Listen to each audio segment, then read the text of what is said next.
The Fantasmagorium is proud to present Ghouls, Ghosts, and Goblins. Man, I really got to work on the voice for the intro. This is too jovial.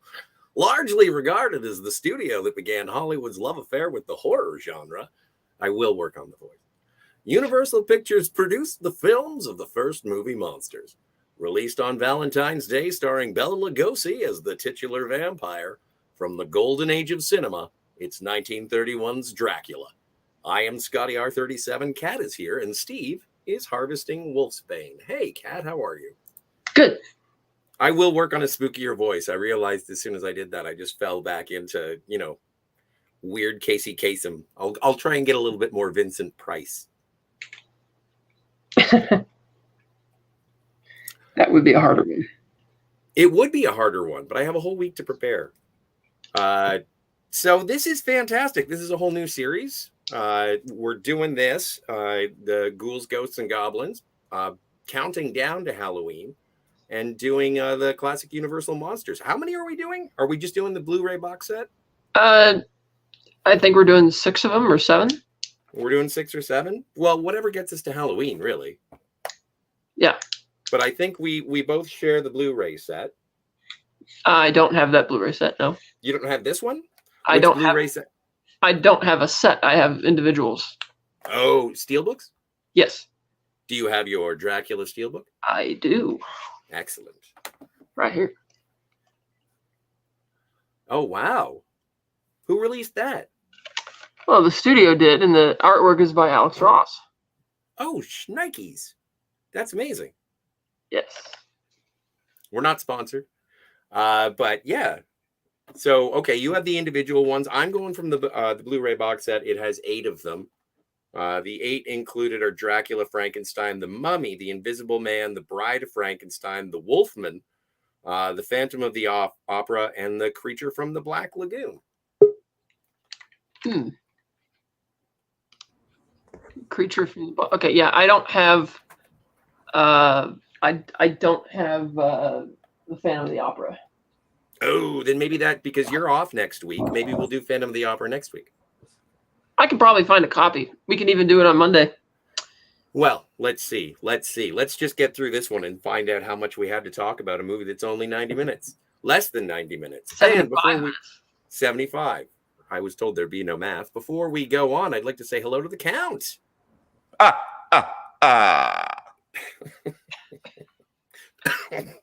What is that I hear about no count?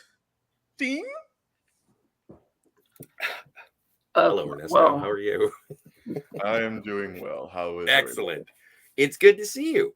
I guess it's kind of ridiculous to ask if you've ever seen this in the theater, but it is a possibility, I suppose.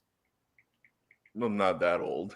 No, I know, but sometimes they have revivals, re-releases. No, I think there was one where they were doing all the classic Universal Monster movies, and I just couldn't go for many, many life issues that were happening at the time. Sure. And I feel like I missed out because I've only ever seen clips of this movie or segments, but never from start to finish. So whenever I did start watching it, it's like I started it, didn't finish, start again, didn't finish. So, and I got to about as far as 45 minutes before time ran out for me. So I'm only off 45 minutes. Well, and that's the thing. It's like, this is the first time I've seen it today from the Blu-ray set. This is sort of the christening of the set, is that I'm going through it. A lot of special features. Didn't get to all of those. Kat, what are some of the special features on the Steelbook? Because I would assume that they're similar. I think it's pretty much the same Blu-ray from 2012. It's just they put it. The artwork was what was advertised. So, but like they have the 1931. Is it a dub? No, it's a completely different movie shot in Spanish with different actors. Okay. What it is that they shot Dracula in the daytime, this one, and then they shot the Spanish version at night. And the Spanish version was better in some ways because it didn't feel like a drawing room play when they got to London. Like they actually took advantage of the fact that there's no fourth wall, so to speak. It's not like a stage play. They were filming it like you would a movie. Okay. And pacing is a bit different. It is a little sluggish in pace because it's like 30 minutes longer. The lead actor as Dracula is not as good as Bela Lugosi because he's a lot more exaggerated, whereas Bela's a lot more nuanced. But people say it was still good, But this one is, of course, I think Bela Lugosi is the reason that this one's really that everybody's going to remember more. Yes. Well, and also just introducing the horror genre as well. I guess it is the universal Blu-ray that is saying we invented the horror genre. And it's like, oh, okay, or at least brought it to Hollywood, sold it to Hollywood, and we almost killed it a few years ago. Oh well, I'd like to hear more about that in a bit. I want to talk about where horror has gone, or do you mean Dracula as a whole? When they were trying to launch their dark universe and it blew up in their face. That was a long time ago, yeah.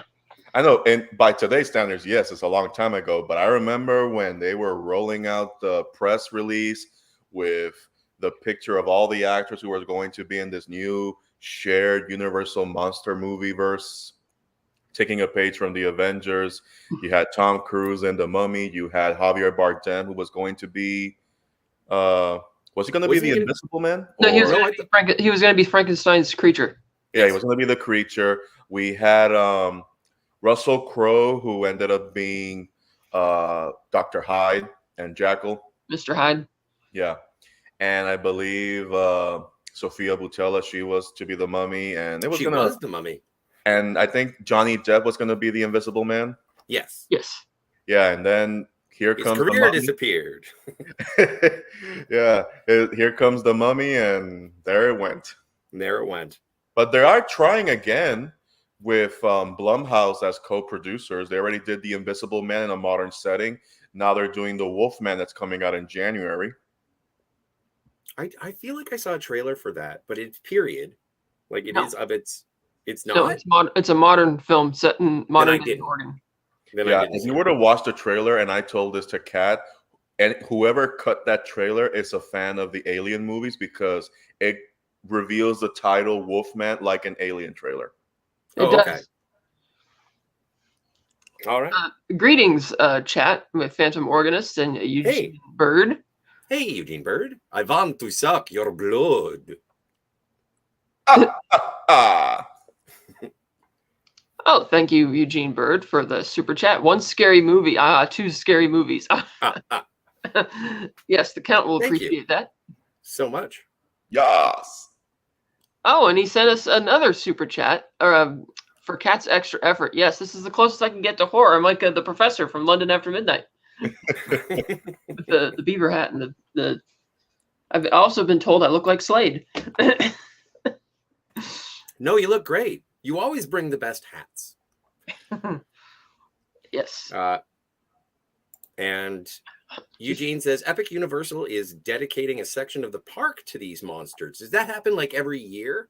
Oh, I'm not sure, but I do know 11 years ago I was at Universal Studios Hollywood, and they had like this, after you walk past the main entry promenade, they had like a mock-up castle, and it was like a haunted house, but you go inside, and they accurately recreated a lot of the iconic sets from all these movies that we're going to be reviewing. It was easy to rebuild those things. And they had like actors in there. It was like a great haunted house walkthrough. You go through like the dungeons where Renfield is kept. You go through Frankenstein's laboratory, the drawing rooms in for Dracula, all sorts of neat stuff, like the tavern from The Invisible Man. It was really awesome. And really great actors they had there. It was a great haunted house thing. And I'm not sure if it's a permanent. I went in the summer, so I would assume it's semi-permanent, because why not? It was just amazing. So, and go through the woods where you hunted by the Wolfman and stuff like that. It was pretty cool. That would be rad. It's not. It would be a very great idea if it was permanent. Well, I was actually, so today was the first day that I've seen it ever. I was very surprised by it, just in the way that it was presented.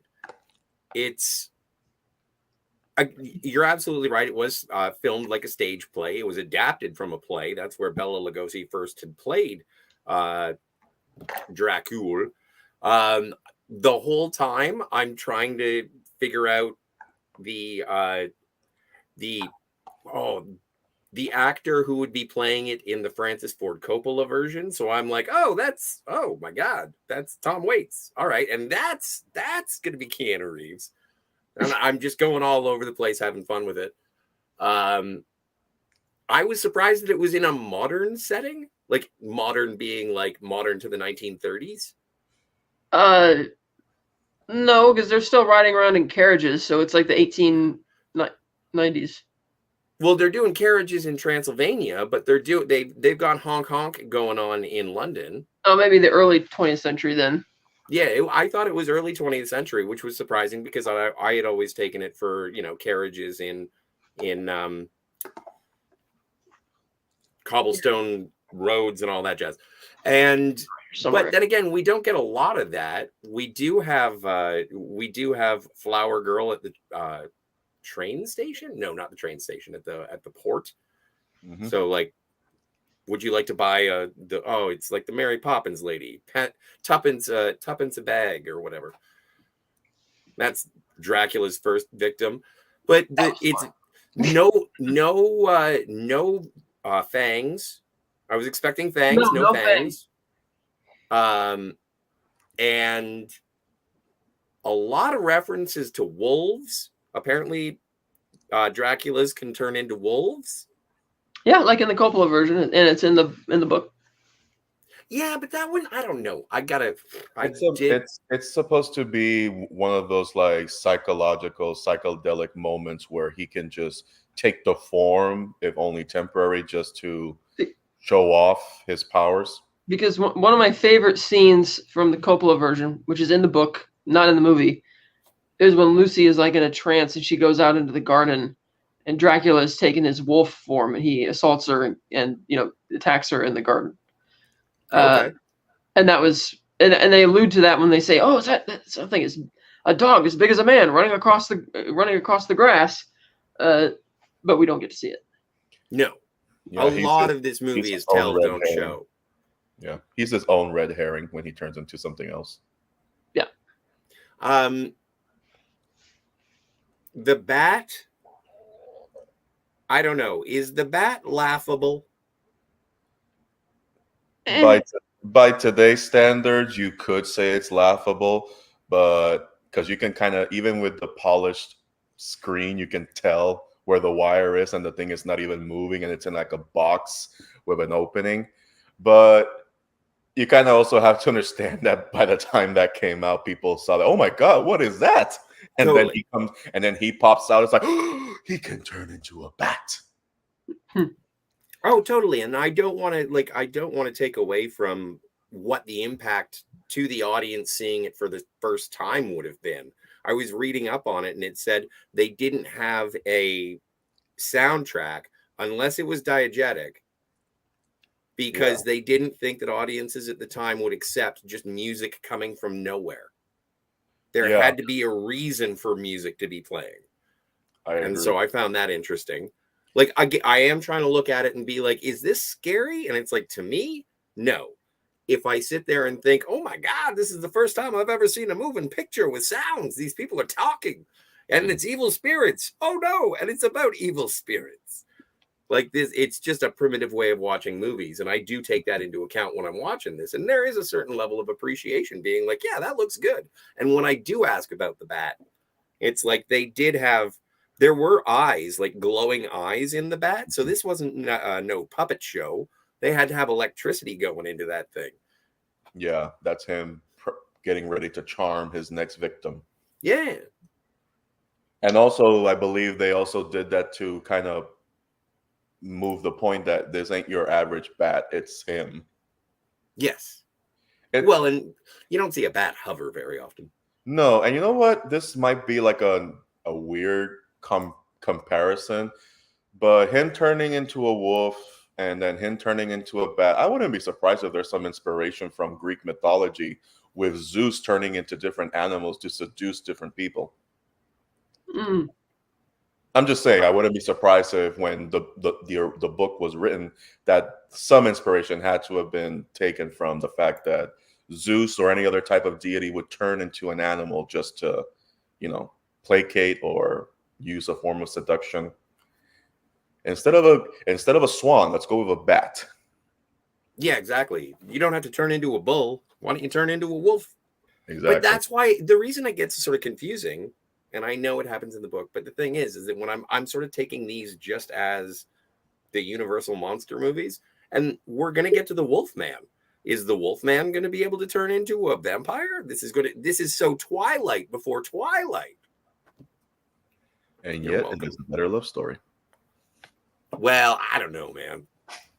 Hello. Hey. Hello. Well, by today's standards, Dracula would be getting a hashtag in the 20s and 30s. I gave it a hashtag when promoting the show tonight. Hashtag Dracula. But yeah, and I do. I have to say, yeah. I have to say that tonight's picture that was done by Terje of Scott as Dracula and Catherine as what's his name? Van Helsing. Van Helsing. It makes sense because Catherine would stab Scott if needed. Well, and I'm also asleep when I'm most vulnerable. So yeah, she would take advantage. Just did want to say hello to Taylor Swift's Greater Than Disney, Star Wars, MCU, and Doctor Who. It's good to see you, Matt G. So Tom, when was the last time you saw this movie? I saw it probably about 2 months ago. Nice. I watched it 2 months ago. And then, as a matter of fact, this coming Thursday or Wednesday, they're going to show it at my local theater. See, Nice. Are you going to go check it out? Yeah. Nice. Yeah, I'm going to try to. I'm going to try to get out there to go see it because I think that'd be great. And I have that big Universal Monsters Blu-ray box set with all the monster movies on it. And that original Dracula film is just beautiful. See, you say it's really big. That Mine's 1931. little. Yeah, mine's like a big box. Yeah. You know. Yeah. What And thought it of comes the with dimensions the, of that box? What? It's not the size of the box. It's the bigger than number of that discs. box. Yeah.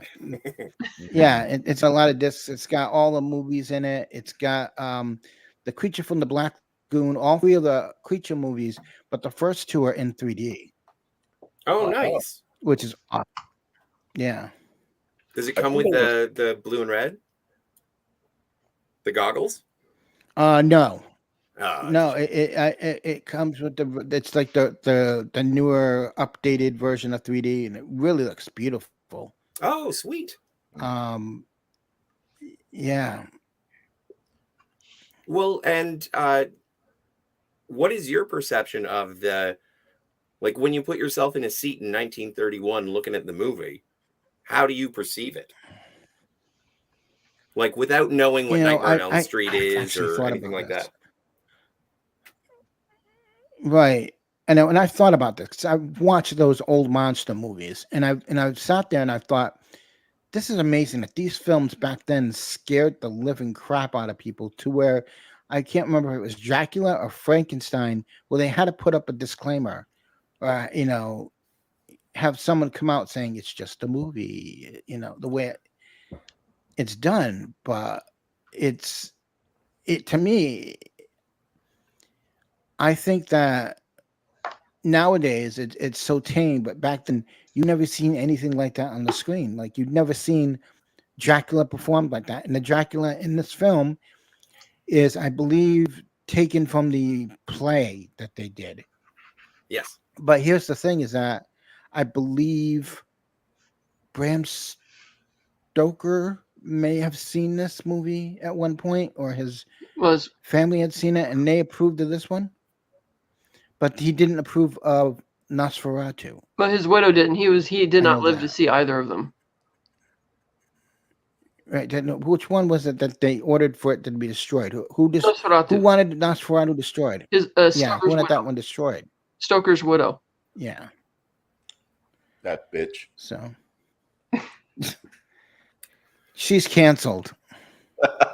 Oh, she's dead. So the ultimate cancellation. Yeah. Yes. But I think it's wonderfully done. And Dwight Frye in this film, who plays Renfield.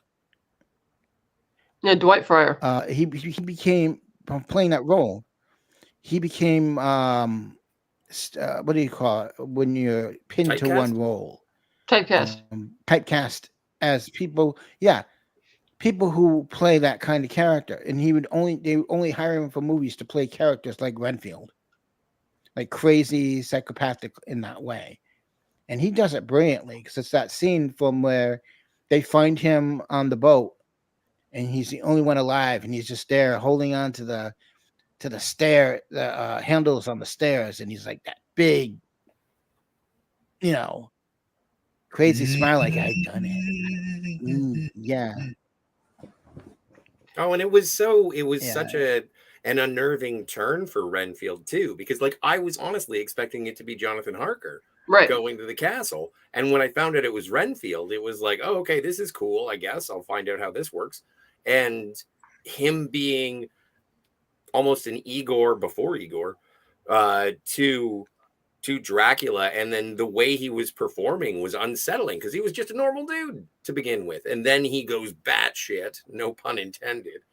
And then I thought he played a really unsettling role. Now, I don't think that Martin, the security guard from the sanitarium, did a very good job at all at trying to keep the Renfield in his room. But they do say it's like flies. He's got. You won't believe the strength he's got, Doctor. And he bent the steel bars. And it's like, all right, okay.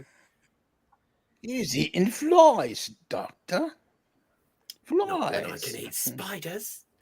That was an interesting change from the book, that it's actually Renfield, and that's basically the same thing that happens. Is in the book they don't start chronologically. You find out about Renfield afterwards, but and then they change it a bit because obviously Dracula didn't come to London with Renfield. He did so with Harker, and Harker's just kind of like I don't know, the co-male lead, I guess, in the second half, or because Van Helsing is the one who's definitely the hero in the movie.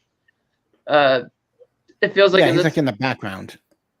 Yeah, he's like the one. We need somebody young and dashing in this movie. And the one they're kind of like, it's like, well, we already got Dracula fulfilling that role. Well, we need somebody else who isn't evil in the story, because I guess they thought it would be more compelling to show Renfield. But speaking of right, and then speaking of Igor, at one point in one of the monster movies, Bela Lugosi ends up playing Igor in one of the films. Holy! And I think there was one of the Frankenstein films, and they were gonna take he played Igor's brain, and they were gonna take. Yeah, he played Fritz, but it was like an Igor character.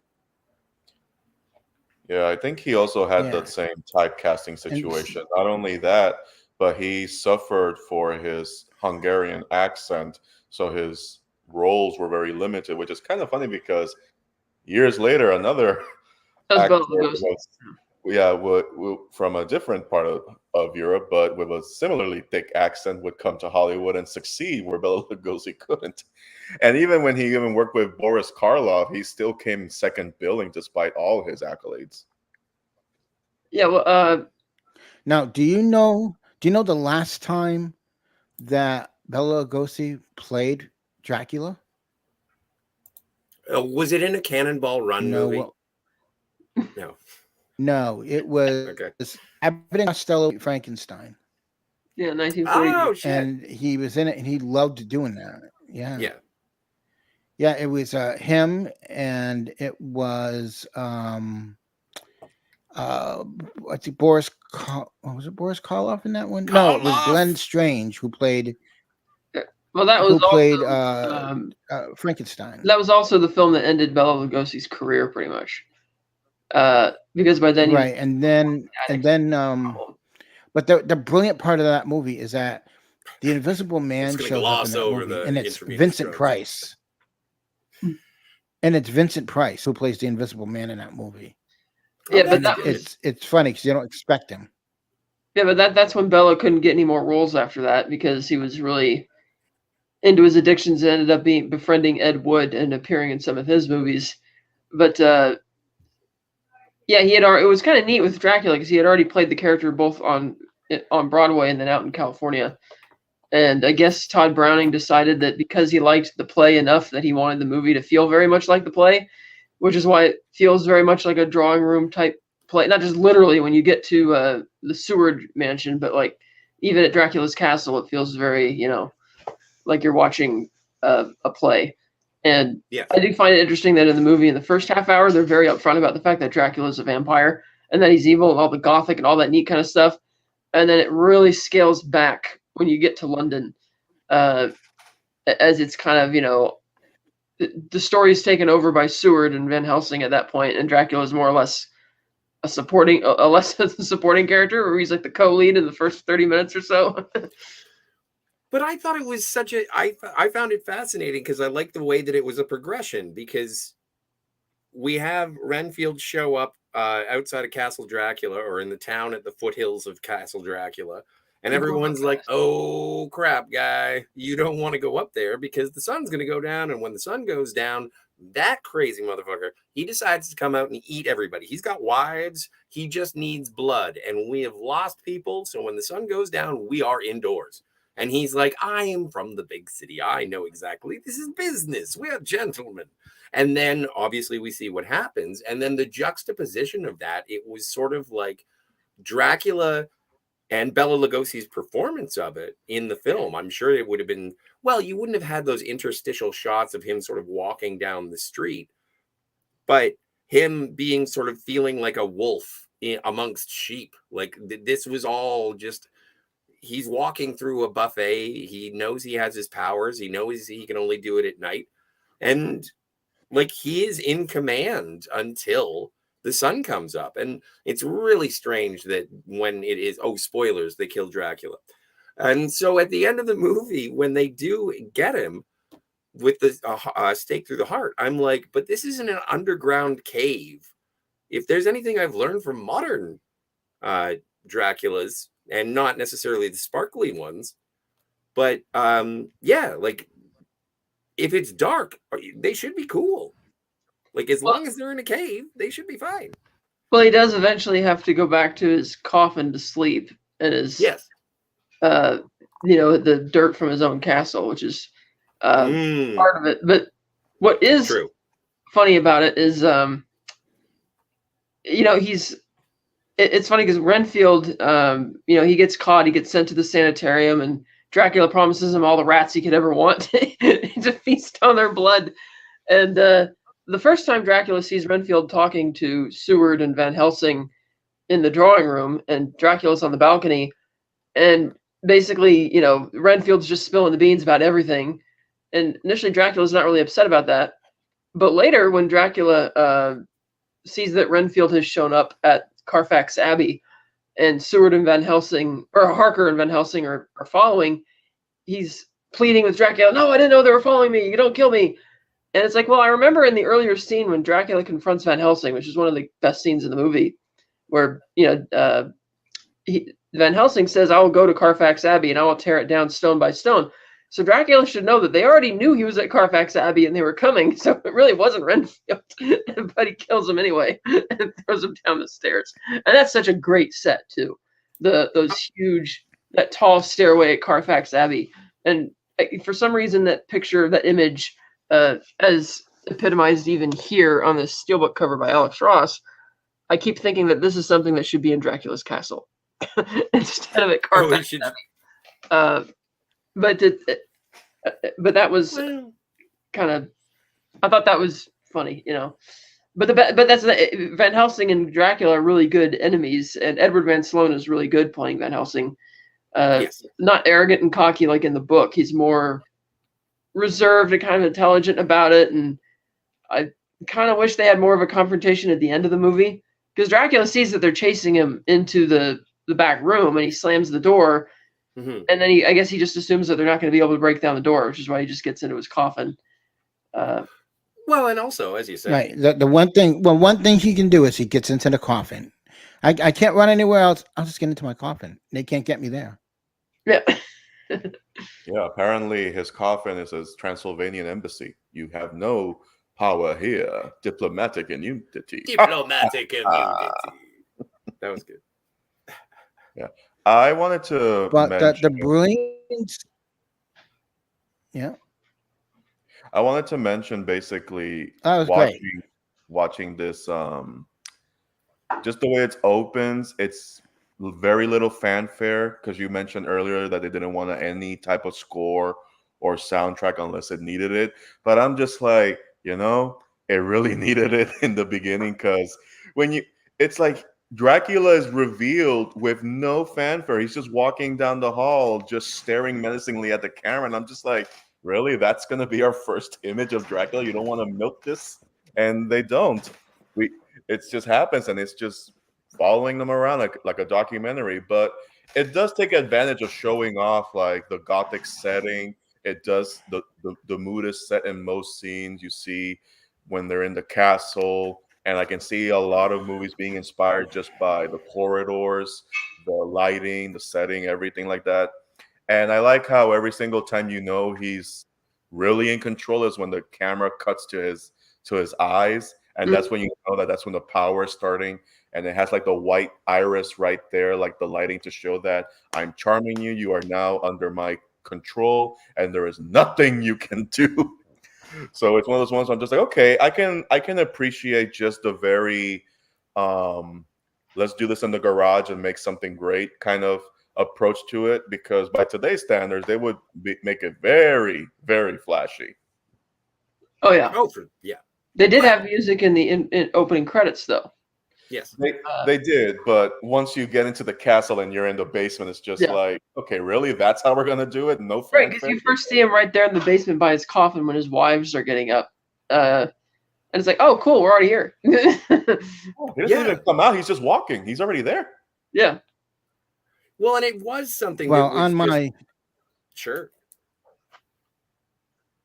Yes. On my disc here, it says there's an alternate Dracula score by Philip Glass. So you have the original score, and then there's an alternate score. I did find the way that he interacts with Renfield in the beginning at the castle to be really funny. And like Renfield's walking around and he's seeing how the castle's like dilapidated. There's like trees growing inside the main lobby, and Dracula's just totally unfazed by it and doing, not exactly saying "I want to suck your blood," but he's basically saying it without actually saying it. Please come inside, please. I bid you welcome. And that was cool how he walks up the stairs, and then like I was curious, like what's going on with Renfield, and it's like, oh no, Dracula just passed through those cobwebs. How did he do that? And so it's the first sort of inclination, aside from him being creepy. But I was really taken by the sets, obviously, and then I really enjoyed what I thought. I was like, how did they do a matte painting in 1931? And it was the landscape painted on glass that was placed in front of the camera, and then they filmed the carriage going through. And it's like, that is damn. Like it is something with the right artist, and I guess cinematography, lighting, all that jazz. But this was like pioneering for what you do, not just in horror movies or what was considered horror at the time, but just for movies in general. It's incredibly creative with lighting, with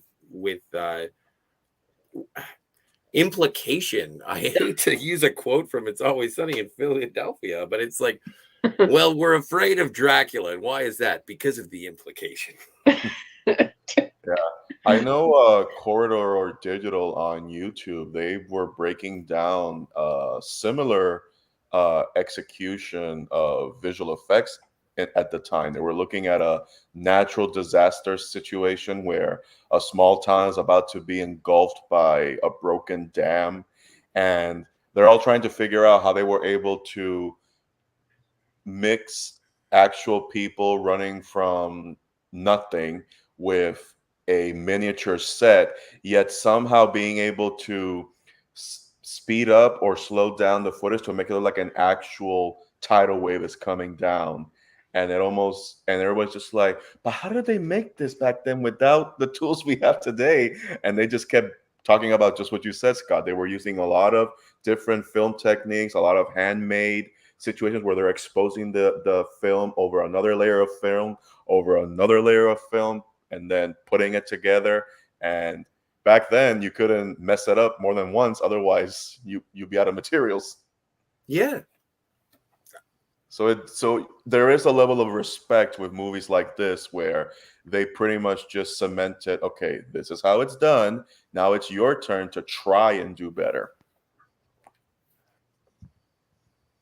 Yes. Now people can just do it on the Right, computer. and it was so early in those days, and those were the days when they were just trying to come up with all this stuff about the techniques, because all that stuff from the 30s and the 40s and the 20s and whatnot, all those special effects have been used up till a few back when they were still doing the practical stuff, and a lot of that older stuff.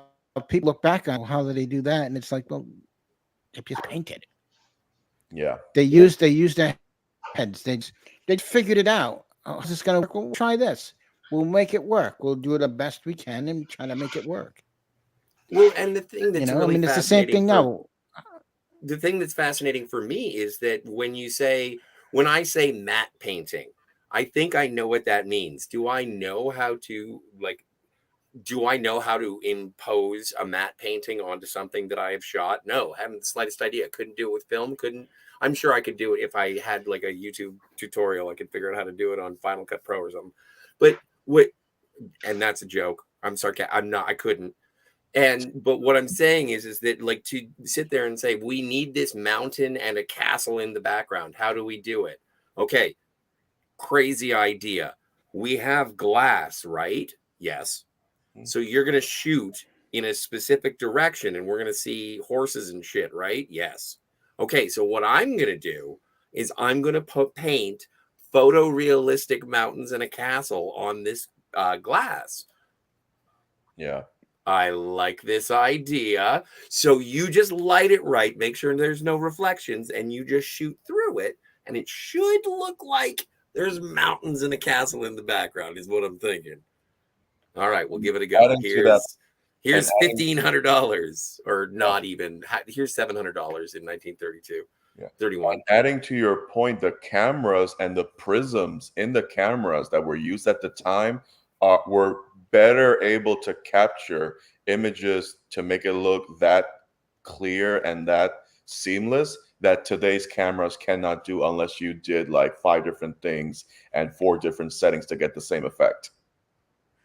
Because of how digital it's gotten, that even practical cameras back then could still do more than a digital camera when it comes to capturing an image or trying to accomplish exposure to certain scenes. And mind you, it's because of painting that scenery in the background that you get a scene from Return of the Jedi where the Emperor is coming into the Star Destroyer. Oh, yeah. And you see the background, and those aren't extras and stormtroopers. That's a painting in the background. Yeah.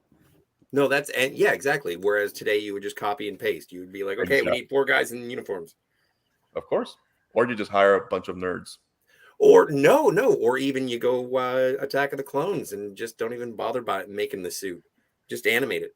It's true. You see I also find it interesting in this film that not only does he not have fangs, but you never, right when it seems like he's about to get close to bite somebody, they cut away to something else. Yes. Like they won't even show that, even though you wouldn't see any blood or anything. Maybe that has something to do with the censorship, because originally when the film was released, they removed all of Dracula's screams when Van Helsing kills him, and they put it back on the Blu-ray. Oh. Because they decided that for the audience, they'll understand from him kneeling down and then cutting to Mina and seeing her snap out of it that's enough. But they thought, oh, we can't hear Dracula, moaning and stuff, which is interesting. But there were also some things that were quite funny in this movie, like when Renfield cuts his finger and Dracula just has this big overreaction to it and getting excited about it. And he comes over there and he barely catches a glimpse of the crucifix. He's like, like this, and Renfield's like, oh, it's nothing to get scared of. I'm like, Jesus. Or when he kills the flower girl, and she's like gives this ridiculously high pitched scream, and they're like out in public, and it was established that there were all these people because he saw these other people walking right by at the time when he approached her, and yet she gets this loud, ridiculous scream, and nobody, hears it. Kat, there's a reason for that. She's poor. And the rich in London don't care for the poor. So to them, it was just a fly around just making a noise. Or like when Van Helsing shows him the mirror, and he just immediately whacks out his head and tries to come up with this ridiculous explanation.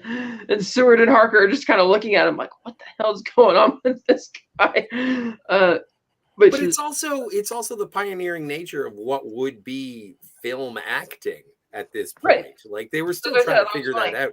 I know it is funny. It is funny. But if you put yourself back as and I'm trying to do this, but yeah, from today's perspective, like when what the maid is just absolutely terrified of Renfield because he has a manic thing when they go and they think that Mina's dead in the thing, and she's like, right. And that's something that they kind of don't really come back to. It's like she collapses, and they establish that Renfield's about to go bite her. Right. And then later she's... But they never... Well, they sort of come back to it, because that's why she opens the door for Dracula after Van Helsing tells everybody, do not open the doors or windows for anything. But the maid walks over and opens the door for him, because I guess she's kind of in a trance.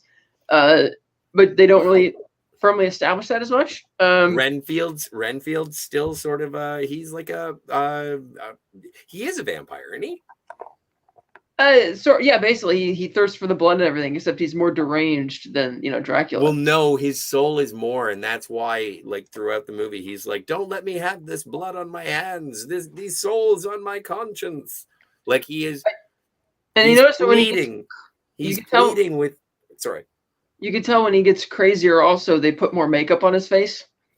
They didn't go as overboard as they did for Jonathan Harker and Nosferatu, which was just laughably bad. Even when he was just a regular guy going to Nosferatu's castle, it was unintentionally funny because they just layered that makeup on so thick, and to the point that he looked like he was like a kabuki player, a ghost or something like that. Whereas here, Renfield's makeup gets slightly heavier throughout the crazier he gets, and I like that subtlety, and I thought that was really cool. Because it almost looks like he's, the undead. Well, yes. That is the point. Yes. And to your point about the movie trying to figure out film acting, there's also the other funny bit when, was it Mina or is it Lucy who mentions that she has the bite marks? Or I think it was Mina. She mentions the bite marks on her neck or whatever, and Van Helsing is leaning in, wanting to take her scarf off or whatever. And she's like, no. And he's like, please. And he's like leaning in, like really creepy. And I just started laughing. It's like, it's like, he's almost creepier than Dracula in that moment. Trust me, I'm a doctor. Exactly. They don't call me the Count for nothing. But then for 1931, I think the darkest thing in the movie is probably when you actually do hear the baby crying because Lucy, kills it. Albeit off screen, but you do hear the baby crying. When Lucy's walking through the woods, having risen from the dead. Oh, right. That it wasn't Amber Alert back then. I was curious about that because I didn't know what was going on. I needed supplementary information as to what was happening. Yeah, they did that a bit more explicitly in the Coppola version. Yeah. And then, of course, in the book. But because that's a funny thing with Lucy, too, because you see her get, like, attacked, except unlike in the movie or in the book where she goes out to the garden. In the movie, Lucy's, like, lying in bed. Dracula comes to get her. And then immediately they skip the part where she's discovered like this, and they cut straight to like the hospital. Yeah. And you hear about the report of her rising from the dead and these attacks committed by a young woman, but you never get to see any of them like you do in the Coppola version or some other adaptations. It's like Lucy. Yeah. They don't really do much to establish Mina and Lucy's friendship as much as they do in other versions or like the book, but Yeah. Well, no, you get two scenes. Like I gotta say, I think there was enough for me to latch on to, but then again, I'm also cribbing from subsequent Draculas. Yeah. But no, showing Mina and Lucy, like Lucy could have been the flower girl at the beginning, and then they could have just had another prostitute or something. and then it wouldn't have mattered. But Lucy going and then the relationship, yeah, no, I think that they did an okay job with it. The problem that I had was when I just saw, I was like, I thought Lucy was dead. And then she's walking towards the camera, and then I hear the child scream, but they don't show a child. No. So I don't know. Again, I'm looking at this They through the couldn't do that perspective back of in the 1931. audience. And I'm sitting there and I'm like, are they putting a child screaming to make the audience know that, is it like a laugh track for horror movies? And I didn't know what was happening until I heard Martin read the story. And then people were like, oh, yeah, no. And then Mina's like, oh, I saw Lucy. I tried to talk to her. And I was like, when? When did this happen? Right. So it does just sort of, it tells you, it doesn't show you. But again, I think it is the burgeoning construction. And I think it's good. It gets to the point. I'm glad it didn't take 2 hours and 50 minutes. Mm-hmm. Very economical back then. I appreciate it. Well, you can count. I can't count. Would you like to know a fun fact about counting? Would you like to know how many times my brother has been in film and television up until this point? Any guesses? 2. Okay. 538. All That's how right. many Draculas there have been? Portrayals, yes. Huh. My favorite is George Hamilton. Aha. He thinks he's got jokes. George Hamilton? Yes. No, I don't know. What is your favorite interpretation of Dracula? It's a great question. I don't know if I've seen a whole heck of a lot. I would probably go with Christopher Lee just because I'm an old softie for 70s stuff. Yeah, as much as Christopher Lee doesn't like talking about his past as Dracula, stuff he did from the late 50s through the 70s, he was really good playing Dracula. Yeah. But there's so many different titles for those movies, I wouldn't be able to tell you off the top of my head which one is which. But he did a lot of them with Peter Cushing, and yes. Christopher Lee was just really good at that. I remember that joke when they were filming The Man with the Golden Gun in Thailand, and they came upon the cave on James Bond Island, and all these bats flew out of the cave, and Roger Moore tells Christopher, "Oh, they are here to worship you, my lord." And they've come back to crap about it. Fuck off, Roger. It's good to see Canadian Spider-Man. Hello. I hear you're going to Ireland tonight. Heavens. If you'll excuse me for just one moment. Yeah, I found that this movie, it wasn't scary. It didn't exactly have tension and suspense for me, but it's entertaining because it's like it's iconic, and because Bela Lugosi is just, again, he's very nuanced. He doesn't have to do this exaggerated stuff. They didn't have to go with the over-the-top makeup design like they did for Count Orlok and Nosferatu. Not that was bad. That was cool too. But he just does like this thing with his eyes and with his mouth. He's just using that to convey so much more of the character, and I thought that was really cool. Yeah, I wouldn't say I have a favorite Dracula movie. I mean, I'm sure if I could go through the whole library or as many as I've seen, I can point to one that I like above them all. But I think I've just enjoyed seeing just how other people portray him, not just in movie, but in TV. I think the last 2 TV interpretations of Dracula that I was really taken to was the first iteration of the Penny Dreadful show, where in the final season, they were all having to go up against Dracula.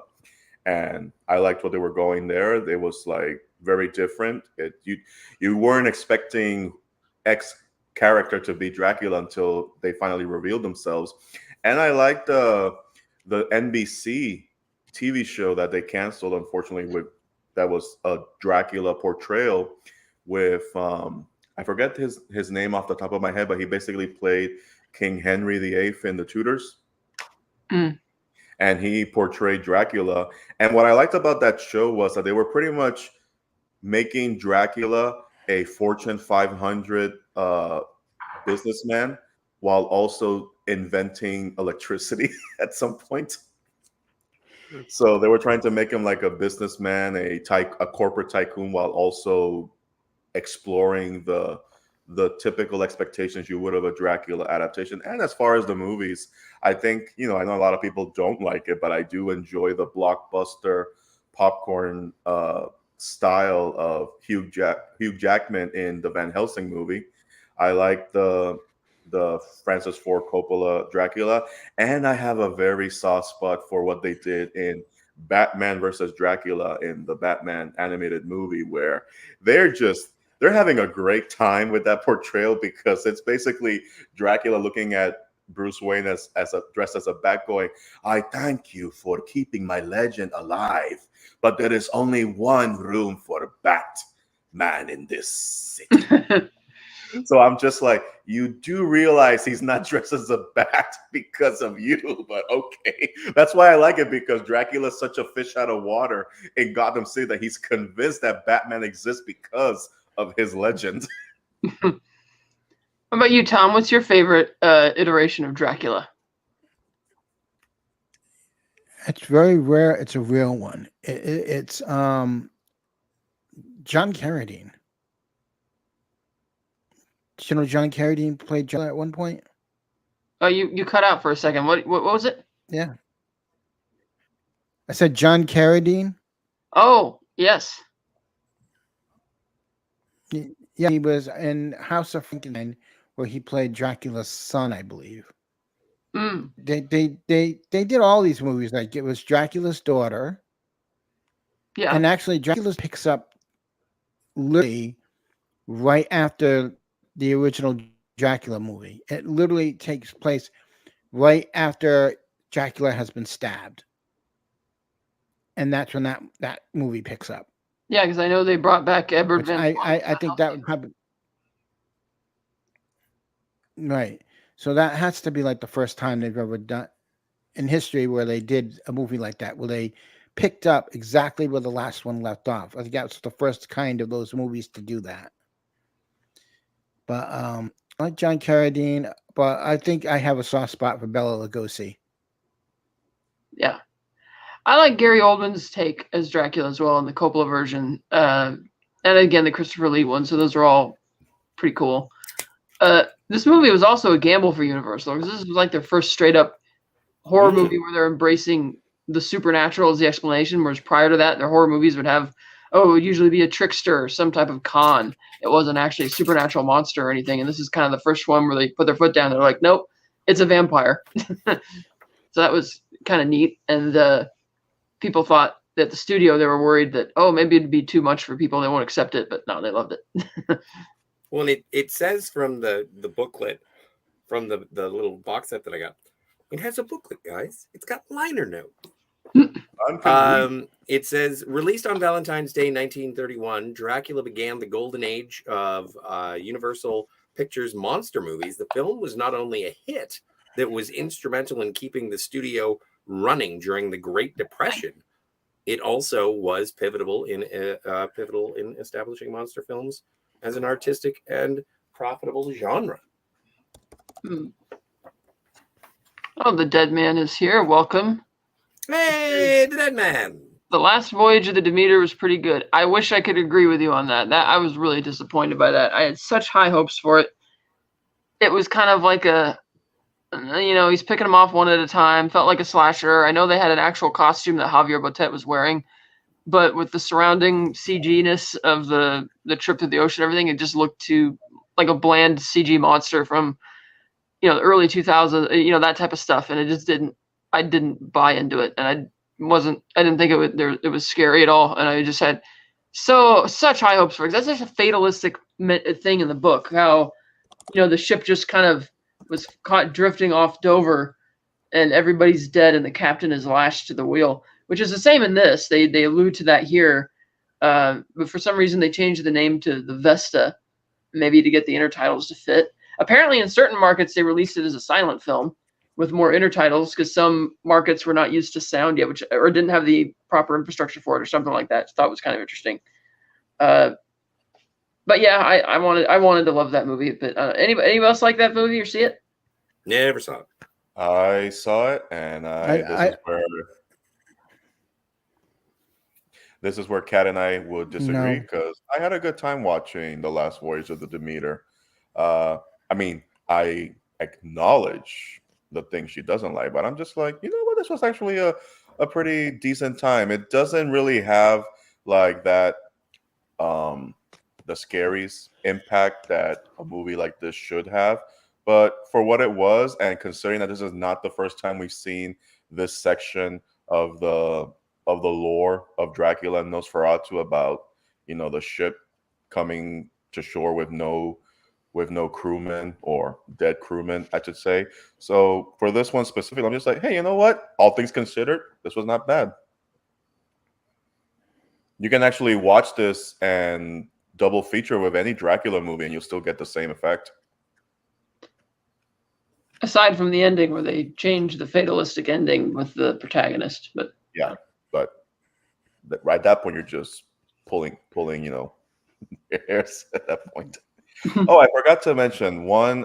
You're welcome, Phantom Organist. Yeah, Penny Dreadful doesn't get enough love, and it got canceled before they had a chance to really capitalize on what they accomplished in the last season. And I forgot to mention, as a series that, you know, in a way is an adaptation of vampire, you know, lore and Nosferatu, Midnight Mass, that's on Netflix, is a great ensemble series about, you know, mixing the argument against and for religion while also utilizing vampires, and as part of like the overarching background of the setting. Oh, I hate to bring it up because, well, Tom, did you get a chance to see the last voyage, or sorry, yeah, the last voyage of the Demeter? No, I have not seen it, but I thought a brilliant idea to take one little, what is it, like a minute or two scene in the original Dracula, that boat scene, and turn it into a movie to see what actually happened during that time, during that voyage. Well, that is the movie, The Last Voyage of the Demeter. I know, but I mean, it you see, you should check it out. The 1931 Dracula, you only see the ship. You know, what I mean? But you get to see, and then you get to see the guys running around on the deck, and apparently that was lifted from like a silent movie from the 1926 or something. Yeah, it was, you know, you just see the ship going, floating, and then it turns to, from 1931, you just see the outcome of what happened, but you don't see the actual killing of everybody on that ship. No. Yeah, that's what the movie The Last Voyage of the Demeter is. It's about that crew and them, and Dracula killing all. Exactly. And so that it's like someone said, all right, I can take that scene right there and make it into something bigger. Yeah, but that's apparently we have you know how that scene is going to end. Yeah, you know, we have a fan of that adaptation or that expansion of the idea, and we have a person who was hoping it was going to be good and didn't like it that much. The Dead Man says, Netflix Dracula show. I never, you know what? The Dead Man. This is like, I am not a huge Dracula guy. I am okay with Dracula. I like the Christopher Lee Dracula. I like the Francis Ford Coppola Dracula. I recently acquired the Blu-ray, and obviously the way that I'm remembering it is that I fell asleep watching it. But that was my own fault. That wasn't the fault of the movie. And I like Dracula, but I don't follow all of the iterations. There are certain things that I'll watch, like, but I'm not a Dracula aficionado. This is actually, I bought this box set of the Universal Monsters because I wanted to get into the Halloween spirit, and this is interesting just to see where it began, as opposed to, like, whenever I hear them say Renfield, I think Tom Waits, and then I realize that I still haven't seen the Nicolas Cage Renfield movie, and it's like, that's a really fun movie. Yeah. So I'm by no means an expert. In actual fact, I'm probably a lost child in the middle of a park being fed candy by Lucy. That's just being Canadian. Hey, there's another Canadian here. We'll get you. He's a superhero. But we like him. The Dead Man Agrees that Midnight Mass is really good. Yeah. I think that someone mentioned the Netflix Dracula show. I think that's the BBC Dracula series that Netflix kind of paid the rights to license out. And I thought it was fine. It got a little bit weird near the end, but I do like it that when Dracula's in the modern day, it's a very tiny thing, but in context, it's funny and it's one of those like, oh yeah, that does make sense. There's a scene where Dracula is using Tinder to basically look for men and women that he's interested in meeting. So I'm just like, wow, that's actually kind of clever that he's using technology in such a way to find his next victim. Yeah, but like, here's my question is, can you take art? I don't know how cameras work in phones nowadays, but because you don't have a reflection as a Dracula, can you take a selfie if you're a Dracula? No. Well, they never show what his profile picture looks like. I don't think they thought it through that well. If you're asking a question like that, now that you bring it up, I'm just like, oh yeah, that is a good point. But I think they were just going for the fact that yeah, it would make sense that Dracula, if he's told that, oh yeah, there's this thing called a dating app and you can try to match with men or women. It's like, I can? Really? What has this been on my life? Right. Yeah. You know what movie we haven't mentioned that's a parody? Dracula, Dead and Loving It. Never seen it. I mentioned Leslie Nielsen played him once. Oh my god, that I saw that as a kid. I haven't seen it in a while, but I remember having a blast with there's a moment where he's supposed to be mysterious and he wants to walk down the stairs and he slips on shit and he just trips all over he's supposed to be menacing, but he trips. And there's a scene where the best part, she's at the window. Yeah. No, you stand up, you sit down. No, you sit down and you stand up. And it's going back and forth. Or when they go to stab him, and that big pool of blood comes out onto Steven Weber. It's like this oodles and oodles and oodles of blood just come spurting out everywhere. Oodles. Also got the Coppola version. Yes, that's the one I have. Nice. Yeah. I also liked in one scene, I think it's Renfield, he's in his bed and Dracula's wives are walking into the bedroom. And it's funny because they have a fan on and their hair and dress, or lingerie, I should say, is going all over the place wherever they go. So it's basic, like the joke there is that wherever they go, their hair is always flying around, their dress is always moving around, because that's always been like the introduction of the vampire, where there's a fan in the corner, like a Marilyn Monroe situation. And then when Dracula walks in, leave him alone. And then they walk away the same way with the fan turning on. It's funny. Who is it? It's Peter McNichol who plays Renfield in Dead and Loving It, right? Yes.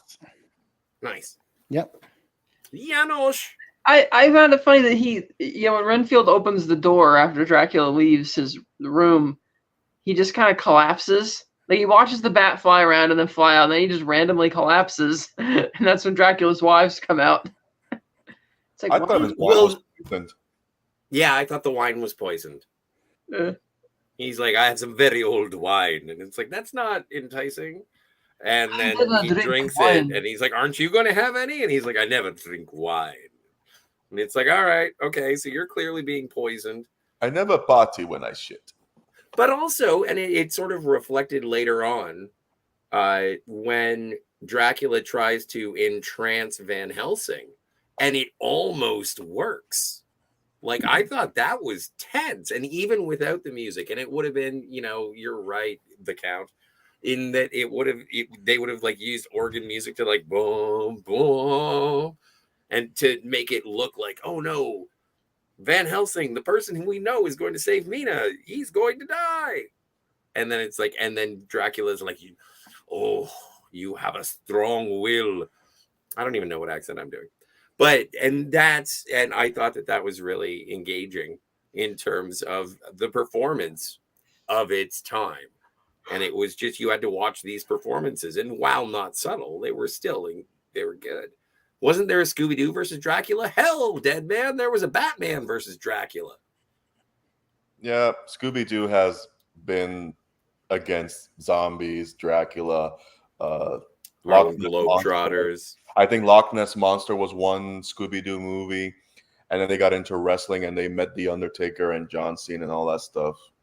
They also teamed up with Sonny and Cher against these shark people, and teamed up with Batman and Robin against Penguin and the Joker. A lot of that stuff. Yeah.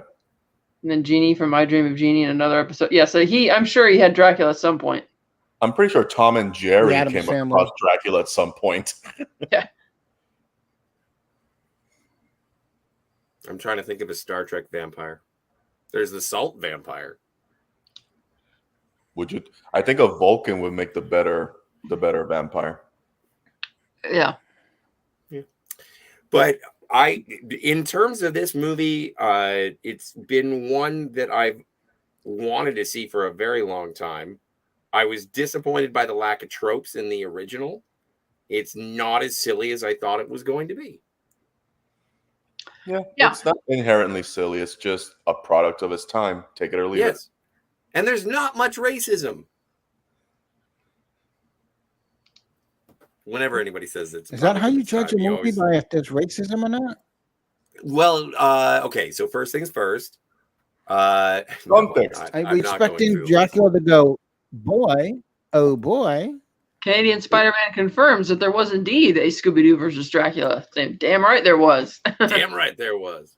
Well, Scott, now you know what your next Fantasmagorium movie is going to be. Scooby-Doo versus Dracula. Oh, heavens. We're not getting into the Dracula cinematic universe. I'm gonna have It's to the multiverse. we could watch Blade Trinity. Because Actually, there's yeah, a Matter of fact, Dracula in there. Dracula was supposed to be played by Lon Chaney Sr. Yeah. And then he died, and that's how Bela Lugosi got the role. What is? Because Bela Lon Lugosi. Chaney died. Yeah. Yeah. Sometimes you have to die to let the other man do it. But it was also like it was something that Bela Lugosi had pursued because he played it on stage and he wanted to play it in the film. And he even took a very low pay scale, even for the time. I think it was like $500 a week. Yeah. I don't know if that's Not to mention adjusted that for he was inflation. buried in his Dracula costume. Yeah. That was like there had been some oh my stars.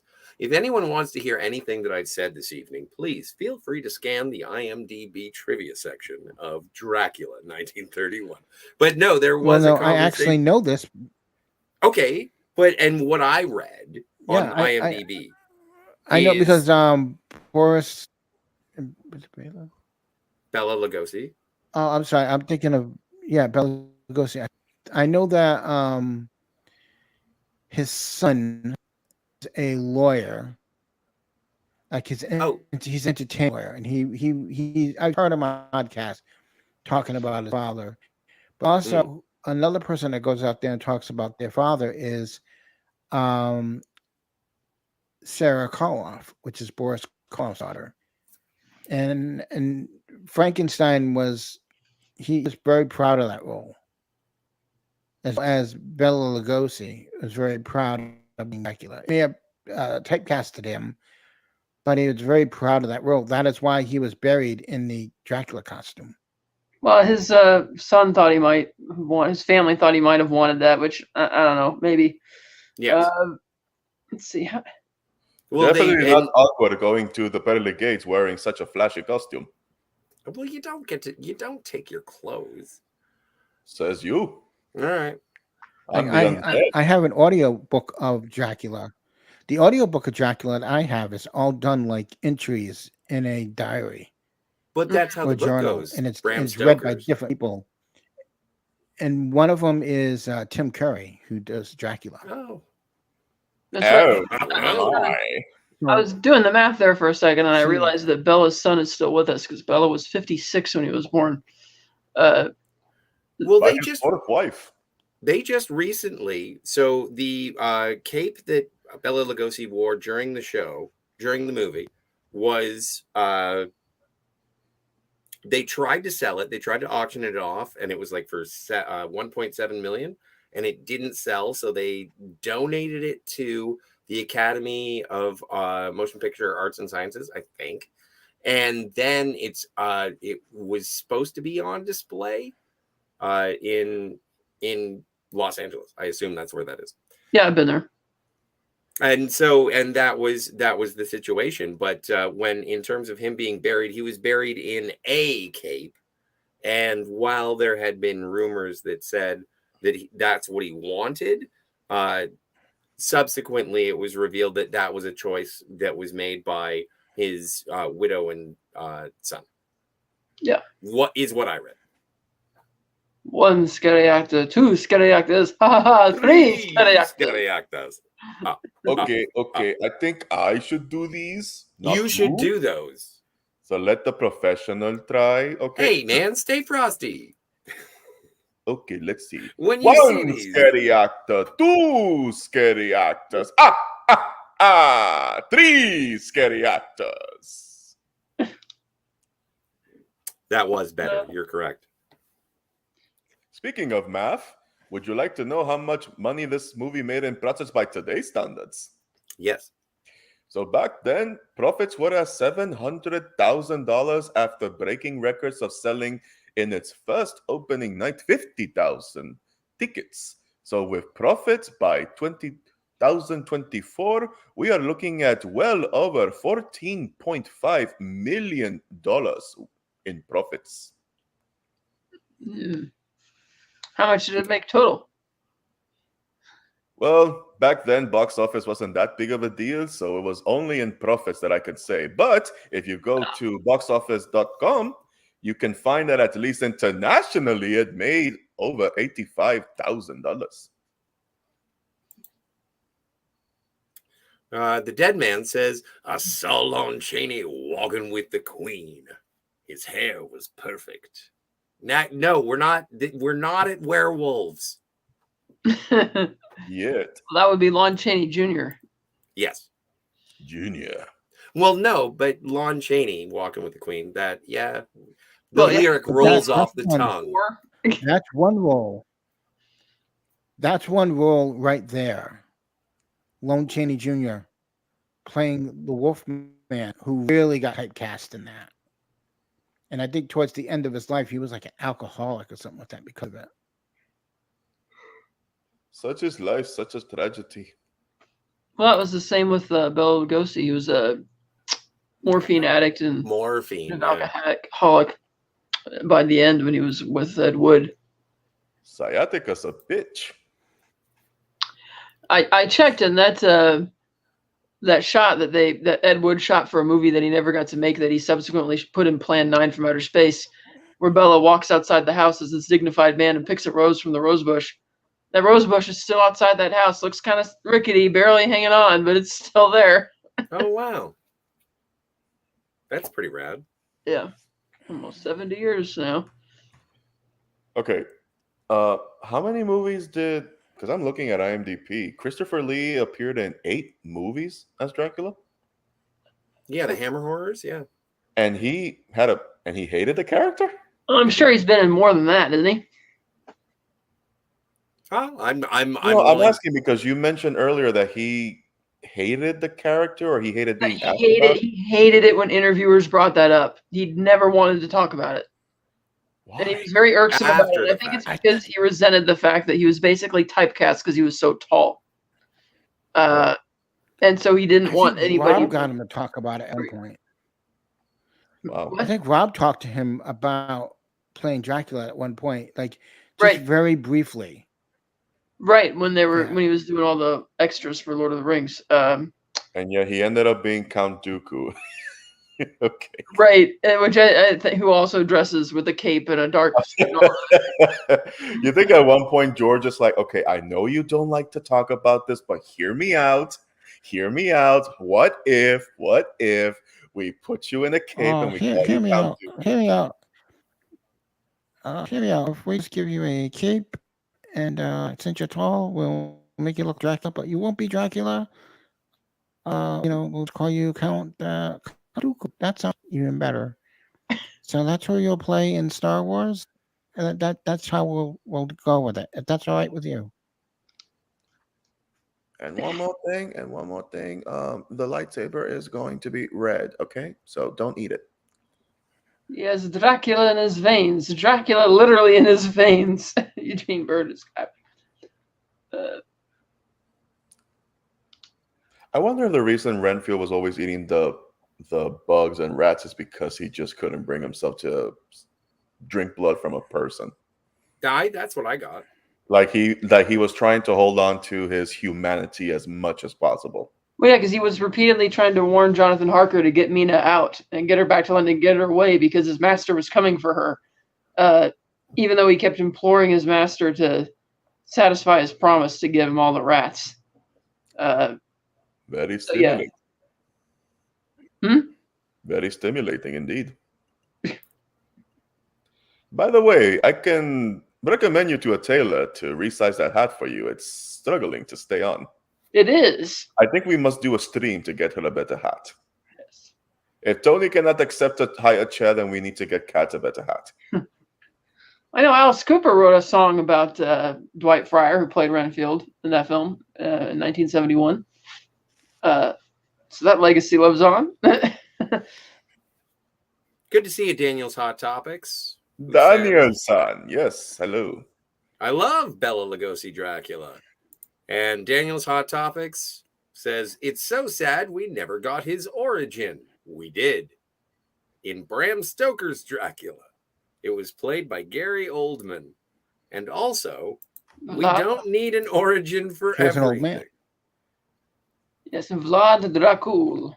And the funny thing is that castle that everybody that in that has all the touristy spots for being Dracula's castle, most recently seen in Beetlejuice.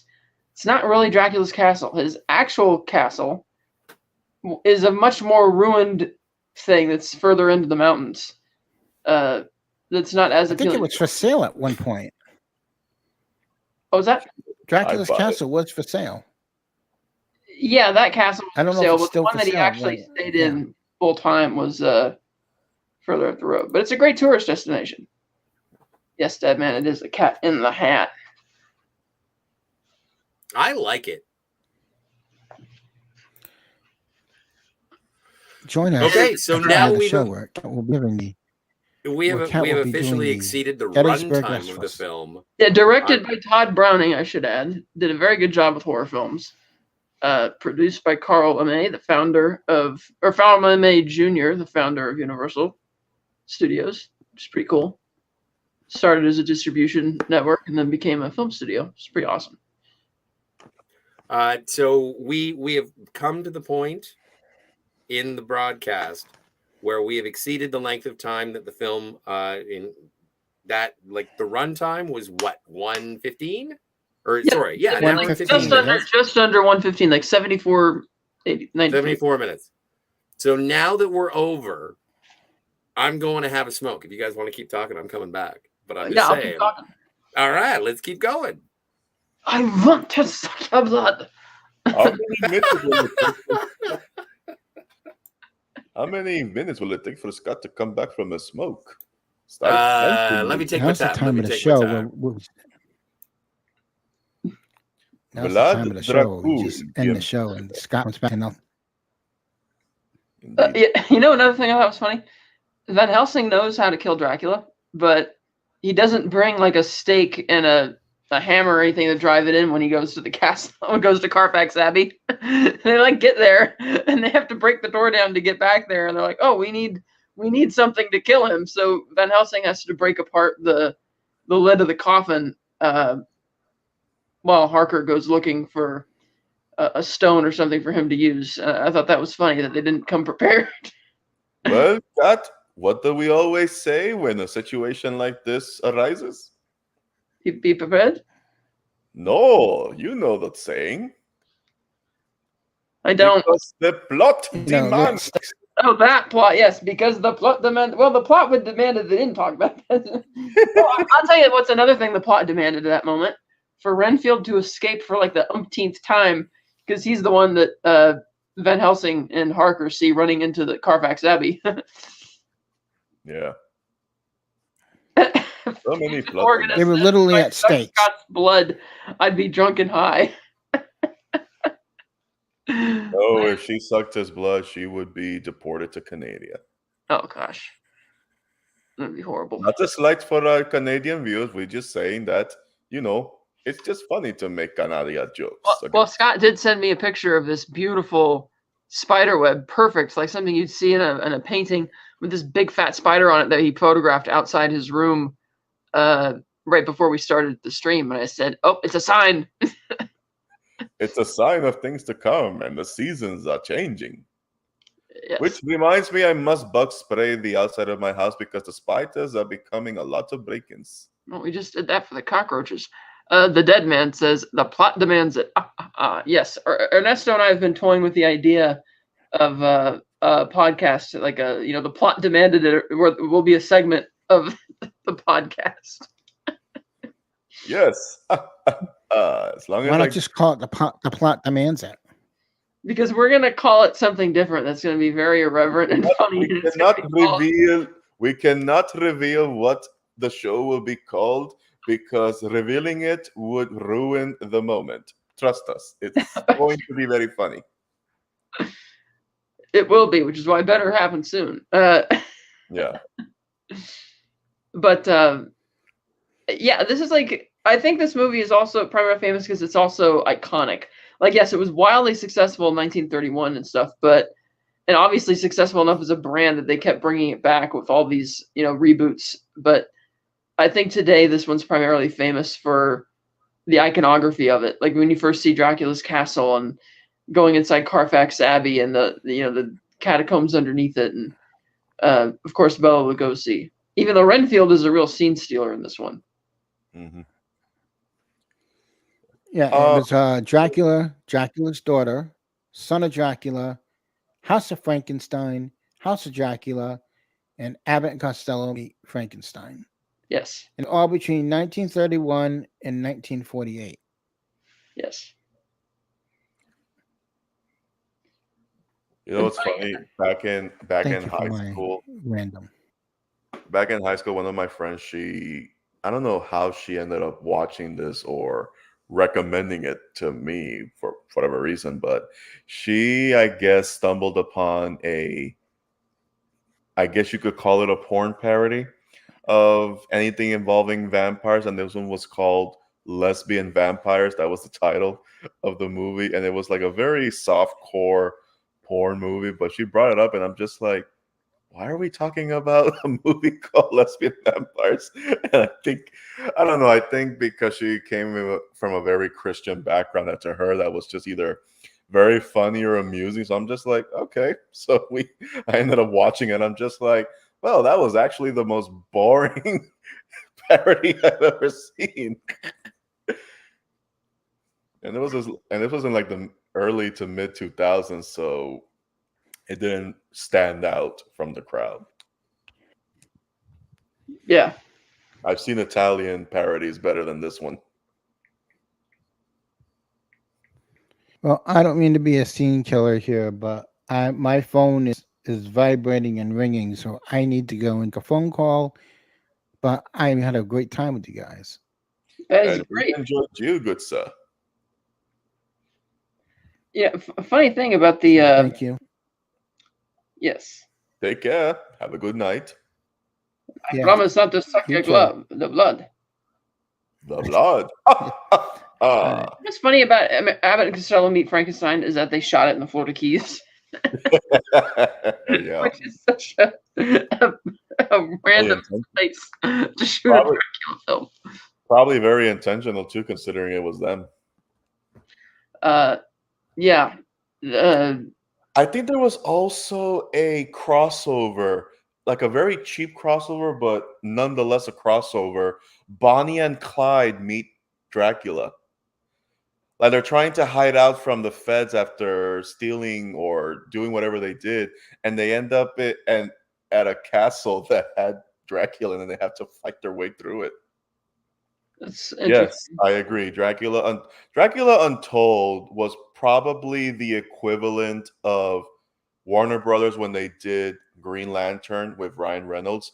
They wanted to start their cinematic universe with that movie, and once it didn't work, they wanted to try again with something else. So Dracula Untold came out, and then they wanted to start it anew with The Mummy with Tom Cruise. And if you look at the promo, um, Luke Evans is nowhere as part of that universe as Mm. being the Dracula they have to fight in the end.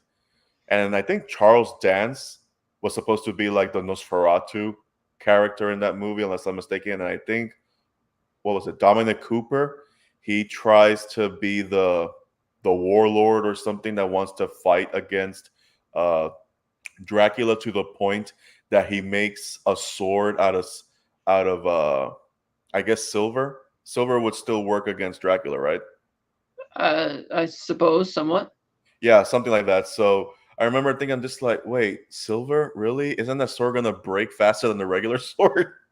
Eugene Bird says Tim Curry played an interesting vampire? Question mark. That's news to me. Although I wouldn't put it against him. He might have. I mean, he played all sorts of weird roles back in the day. The man was in one of the scary movies. That guy, nothing was beneath him. He would do any role that came across Yeah. him. Yeah. And that was the role where he's playing the more or less normal guy amongst. Exactly. Uh, I miss watching Tim Curry. Like, I get why he's not acting as much because of the stroke he suffered. oh, yeah, But man, like for my generation, watching him in the Home Alone movie and also voicing Nigel Thornberry in the Thornberrys TV show, that was just fantastic. Mm. I love Tim Curry. Oh, and he also played the cloud monster in Ferngully, and he had a music piece and everything. Oh yeah, Hexus. Hexus, yes. Only Tim Curry. A sweet transvestite from transsexual Transylvania. Yes, that's right, Eugene Bird. I went to that show with a live shadowcast at the Crest a couple years ago. It was fantastic. It was so much fun. And Barry Bostwick was there, and he gave an introduction, and it was great. Don't let the GOP hear about it. Where'd Tom go? He had to leave because he had to take a phone call or make a phone call or something like that. Oh, well, I wish him the best. And I'm really glad that he was here. It's my fault. I told the crypt keeper to call him and get him off the line. We need bandwidth. What could you say? No, but it's always a pleasure when he's here. Oscar with Stallone and Tim Curry. Oh yeah, Dead Man. I have that. I bought that, and not only is Tim Curry and Stallone, but you also got Marissa Tomei, Tom Riegert, who I think is phenomenal wherever I see him. He was in Diner. He was in this. He was the cop in The Mask, who's like Doyle. Love Tom Riegert. And yeah, no, incredible I think Chaz Palminteri is in there. If you haven't seen Oscar, I recommend it. It did not win an Oscar. I do believe that I have found that Tim Curry vampire movie.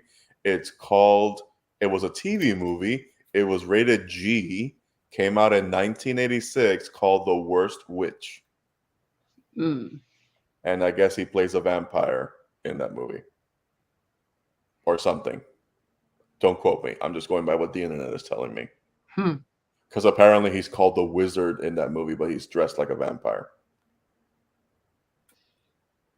And of course, as an adaptation, Todd Browning's Dracula is also more trying to do the straight up horror film, sticking just with the basic plot elements as opposed to being a horror romance like the book. Which I remember reading the book when I was 11 years old. It was really scariest book I ever read at the time. It was really good. Of course, the interesting motif of the whole thing being written as diary entries, which is pretty cool. It is March 4th, 1931. He keeps staring at me while I sleep. It's funny when you think about it. There is no completely faithful adaptation of the book, because even the Coppola version changes the ending. Because they, when they go back to Dracula's castle and Transylvania and all that kind of stuff, or when he the way he comes to England. I know there were a lot of changes there, even though it tried to stay closer to the book. Do you think There it weren't was enough. a pacing? You think it There was weren't a enough pacing sweet transvestites from transsexual Transylvania. Yeah. Is from what I understand, Bram Stoker's What were you saying? original vision. Sorry. Oh no, it's fine. I mean, I haven't read the book, but I have to believe it's probably a perspective, point of view, pacing issue. Maybe that's why they had to rework it so many times in every adaptation. Here's a good one from Eugene Bird. Kat, do vampires excite women, or is that just some movie bullshit? I mean, as in the fact that they're specifically a vampire. I would think that's more movie bullshit. I don't think it's that they're a vampire. I think it's just that the whole charming of the victim or the would-be victim, they kind of worked it.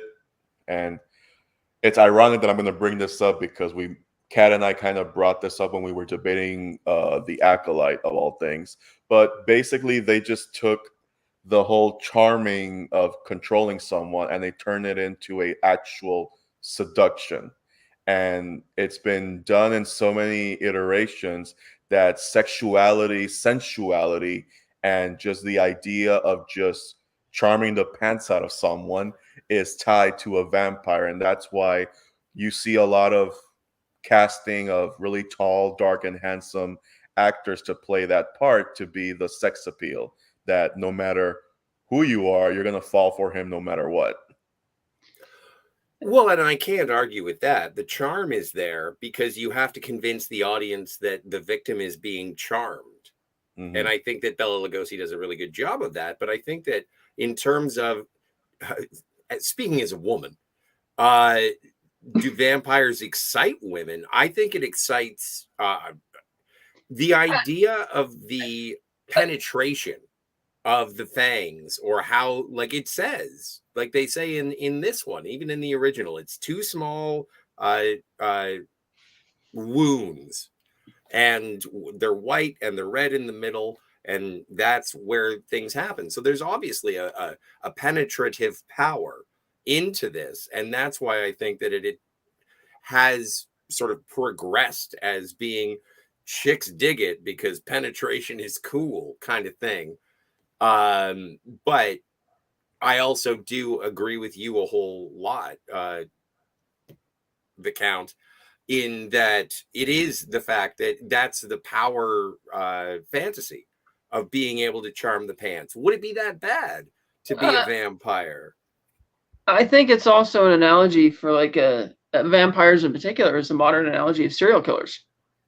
You know, you charm your victim and you don't reveal what you're really into or who you really are until, you know, you're at the most opportune moment.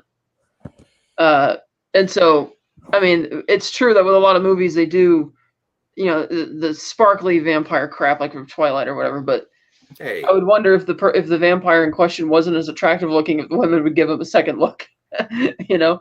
Well, if you were to take away the sparkling bullshit and take it as a rebellious teenager and she comes across the bad boy, that can also work, because a lot of women in these adaptations, Twilight included, it's about repressed individual. Suddenly this person comes into their lives and it wants to pull them out of that puritanical spot they find themselves in, and it makes them feel alive. And it's can also be an allegory of you know, just kind of like that comparison of, oh, he looks dangerous, oh, he looks mysterious, I need to know. It's something different. You're not just being, you know, the doting wife or whatever. Your life is the same every day, and then here along comes this mysterious person, and you're intrigued by it. Kind of like in certain movies where, or not just movies, in reality where you have all the gossiping going on between the wives, whatever, because their lives are so mundane that you just want something exciting to come along and there's something worth talking about.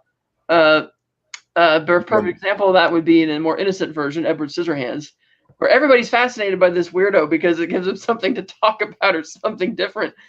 But with the vampire, it's also because they're given the vampire has to charm the victim, assuming he's not like able to, like even with the flower girl in this movie, she is reaching out to him because she's trying to sell him the flowers. So she's inviting him closer, and that's what allows him to kill her.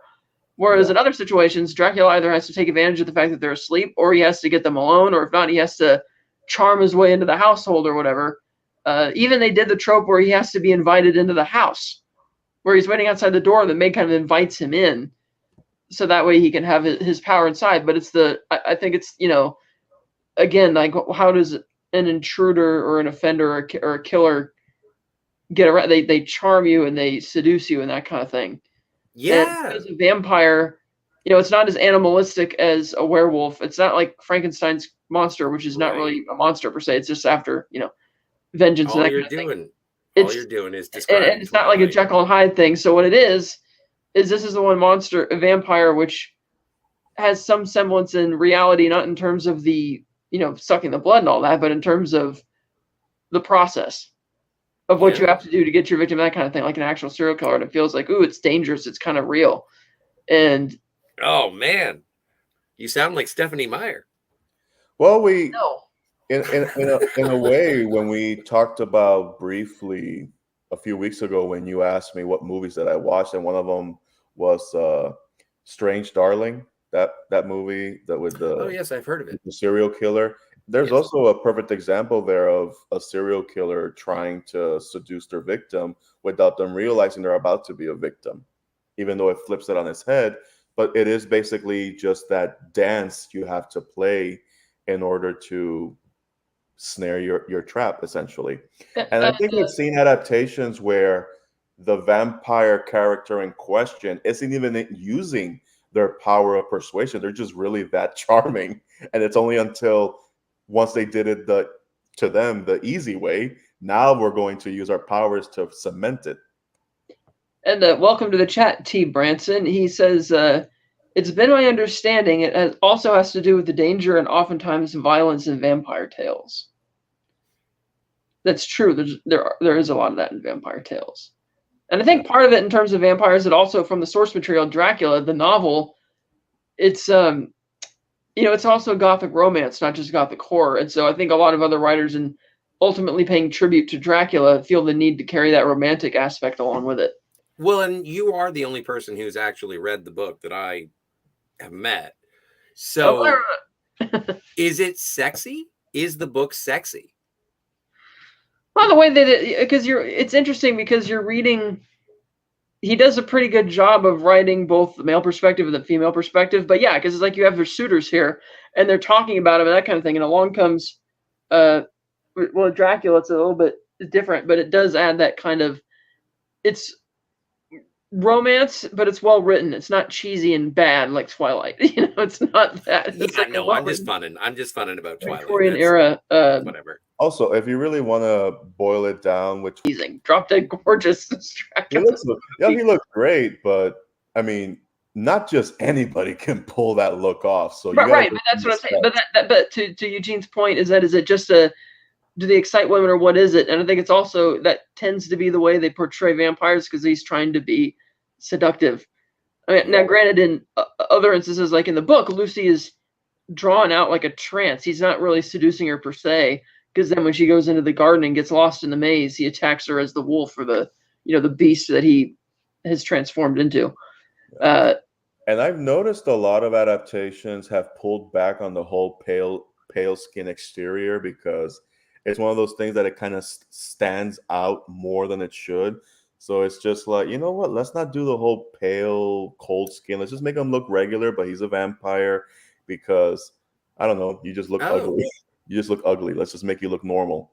Well, okay, so I am a big fan. I did watch True Blood. I really enjoyed True Blood in terms of the lore of vampires, and then it got into more different. It got silly. It did get silly, but it was a good premise to start off with, right? I don't disagree. It started very well in the early few seasons, and then it turned into that whole. I think this show, True Blood, was the reason why a lot of people were really not taking HBO seriously, because all they were doing was, okay, we're going to give you a few lines of dialogue, and then we're going to do a lot of sex. Yeah. And it was because of True Blood. And they had to really, really wipe that off their image for a bit because they were known as the channel that shows a lot of tits and ass, basically. Yeah, but well, another aspect of the vampire thing in terms of seduction, yes. all of that, for a That real was your True Blood reference. for a real world parallel would also be Jack the Ripper, because in a lot of the tabloids at that time, they were characterizing him as a vampire because it was known that the crime scenes, it was known that the crime scenes were rather bloodless, despite that he was ripping out the organs and split and gutting everybody in the streets. And the more sensational, superstitious type magazines were talking about him like he was a vampire because you're doing all this massive, evisceration and everything, but it's not a bloodbath. It's like you drank all the blood. And it's like this fiend who has to earn the trust of the victim because nobody ever heard any screams. And it's the same kind of thing with a Fire Girl. Well, it's the same kind of thing with a Fire Girl where she's out there trying to sell and bringing him over. Whereas he plows the streets. Whereas he plows the streets, finds a prostitute who is looking for a customer to find money, DOS money, and is luring him in. So it's the same kind of hunting strategy sort of that Dracula uses. Just got to let the motor run out, do I? I have to finish the point. You could have, anyway, when was the book written? It was published in 1897. And when was Jack the Ripper? 1888. Well, obviously an influence. It's possible. But there's nothing to support it. It's probably just coincidence. Probably. Well, also, can I bring to attention the fact that you are enjoying the sepia tone blue warm color on your screen here, Scott? I've been noticing that your camera, for whatever reason, switches from sepia tone to warm blue colors here and there. It's funny. That doesn't do that on my end. No, but for him, like as I'm watching the screen right now, he goes from sepia tone to blue back and forth. Yeah, it's no. I mean, I can't see that from looking at him right now. So, ladies and gentlemen in the chat, if you happen to see anything going on with my video, please let me know. And if it's silly, I would like to take advantage of it. So it needs consent. Take advantage of it. It needs consent, Scott. Well, no, I'm doing it. I'm not even doing it on purpose. Oh my God, it's crazy. What's going on? There he goes. See, if it's happening for you, then it must be happening for others. And if it's I not, think another thing about I just danced around like a monk boy. I think another thing about it is that the vampire, he bites you on the neck. Like, oh, he's leaning in for a kiss, but then instead he bites you and sucks your blood. Exactly. But that's also, like, that was part of the thing. What I appreciated about the maid just fainting and then Renfield going in and he was going to bite her neck. And this is part of why he has his lamentation on the staircase. And he's like, I can't have all this blood on my hands. You have to keep me with you just so I can serve something. Because God will forsake me. Hopefully he won't because I'm mentally ill. But like when Dracula goes in. When Renfield goes in for the maid who passed out because he was giving her crazy eyes, he crawls over like a cat. It was a great performance. And then, they cut away because they can't show him feasting on her throat. And yeah, so I thought it was a really great. Renfield knew he had to die. Dracula killed him. And then Dracula had to die for killing Renfield because Renfield's the character that we had spent the entire time with. We met Renfield. He was a good man. Mm-hmm. I felt bad for Renfield, but I wish he had been played by Tom Waits. So I only watched like 45 minutes and not all the way through, which I'll probably finish tonight just so that I can get the full experience of watching the classic essentially. But at any point, do they do the floaty walk? No floaty walk. I was looking for it. No floaty walk. I am surprised by that because that's been such a staple since Nosferatu that I'm surprised this movie didn't do the floaty walk. Mm-hmm. I just associate the floaty walk with Dracula, that you would think this 1931 that's hailed as the classic Dracula movie doesn't have the floaty walk. Well, that was the thing that I was responding to, is that I was like, okay, what do I got to look for? Everything I know about Dracula. What's wrong? There's no garlic. No garlic. No garlic. There's Nope, they do the wolfsbane. They do the wolfsbane. But I was like, wolfsbane? And again, I get distracted by wolves. Because again, I'm thinking Wolfman and Twilight at the same time. And it's in Dracula. It is. Both of them are. And so, yeah. Like, I'm just... Things are... It's playing with me. But this is me going back to the original text, if you will, of cinematic horror. And being like, so what did they teach everybody else? And what you find out is that people built on that mythology, and they changed it.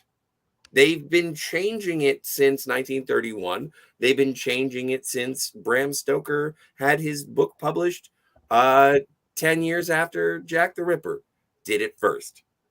They also allude to the idea that sunlight will kill him, but they never really get to demonstrate that in the film. Oh, no, he says he only has his power during sunset to sunrise.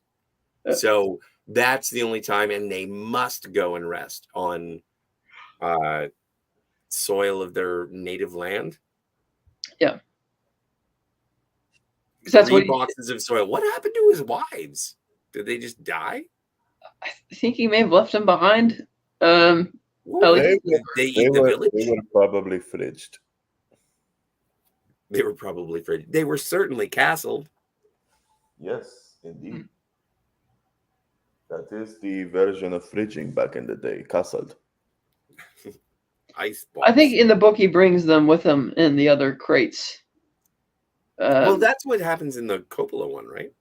Yeah. Yeah. Because they get jealous of the fact that he makes Lucy another one of his wives. Lucy was a redhead, right? Yes. Yeah. Who played Lucy in the Coppola one? You remember? It's not a big deal. We'll cover it when we cover it. No, every time it comes to that scene where Lucy is trying to, I guess, get a rise out of one of the writer's character, when she goes to her boyfriend or fiance, and the first words out of her mouth is like, "Oh, Jack, it's so big. Can I see it again?" And the ADR is so cringe. I'm just like, oh my God, can I just get through the scene? I hate this part of the movie. Because it's just so like obviously tacked in there just to get a rise out of the character. But I'm just like, oh my God, this is like the only scene of this movie that I hate. It's cringe. Sadie Frost was Lucy Westenra. Westenra. Yeah, she was a feisty one. Sorry, I just had to double check. It was going to kill me.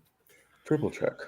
Yes, and Bram Stoker died in 1912, decade before Nosferatu. Oh. Nosferatu. 19 years before this film. And How old was he? How old was Bram? He was not that old. Is it Bram or Bram? Bram. Bram.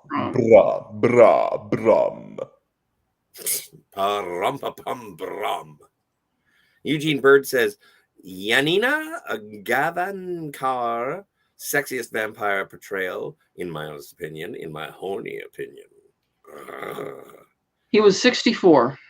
Oh, she was the main character in the Star Wars Battlefront 2 video game as well. Oh. And he was 64 years old? Yeah, he was when he died. Poor guy. In 1912? That doesn't sound like a young man in 1912. No, and he was born in 1847. Yeah, good for him. That's a good run in 1912. Oh, yeah. 64 then would have been 80. Yeah. Yeah. And of course, the allegory of Nosferatu being an allegory for the plague, but who's counting? And Bram Stoker died on Scott's favorite day of the year. Ooh. January 10th? 420. Oh, no, it's not my favorite day of the year. Fuck off. You know what? It's like St. Patrick's Day. I usually don't get drunk on St. Patrick's Day because St. Patrick's Day is for amateurs. It's the only day of the year that they get drunk. So I'll be sober. Fuck it. I'll drive. And same deal with 420. I'm just like, I don't have to get high for you because of your crazy superstitions. What do you prefer, smoking or edibles? Oh, I'm a smoker, yo. Mm. I know. I'm going to die.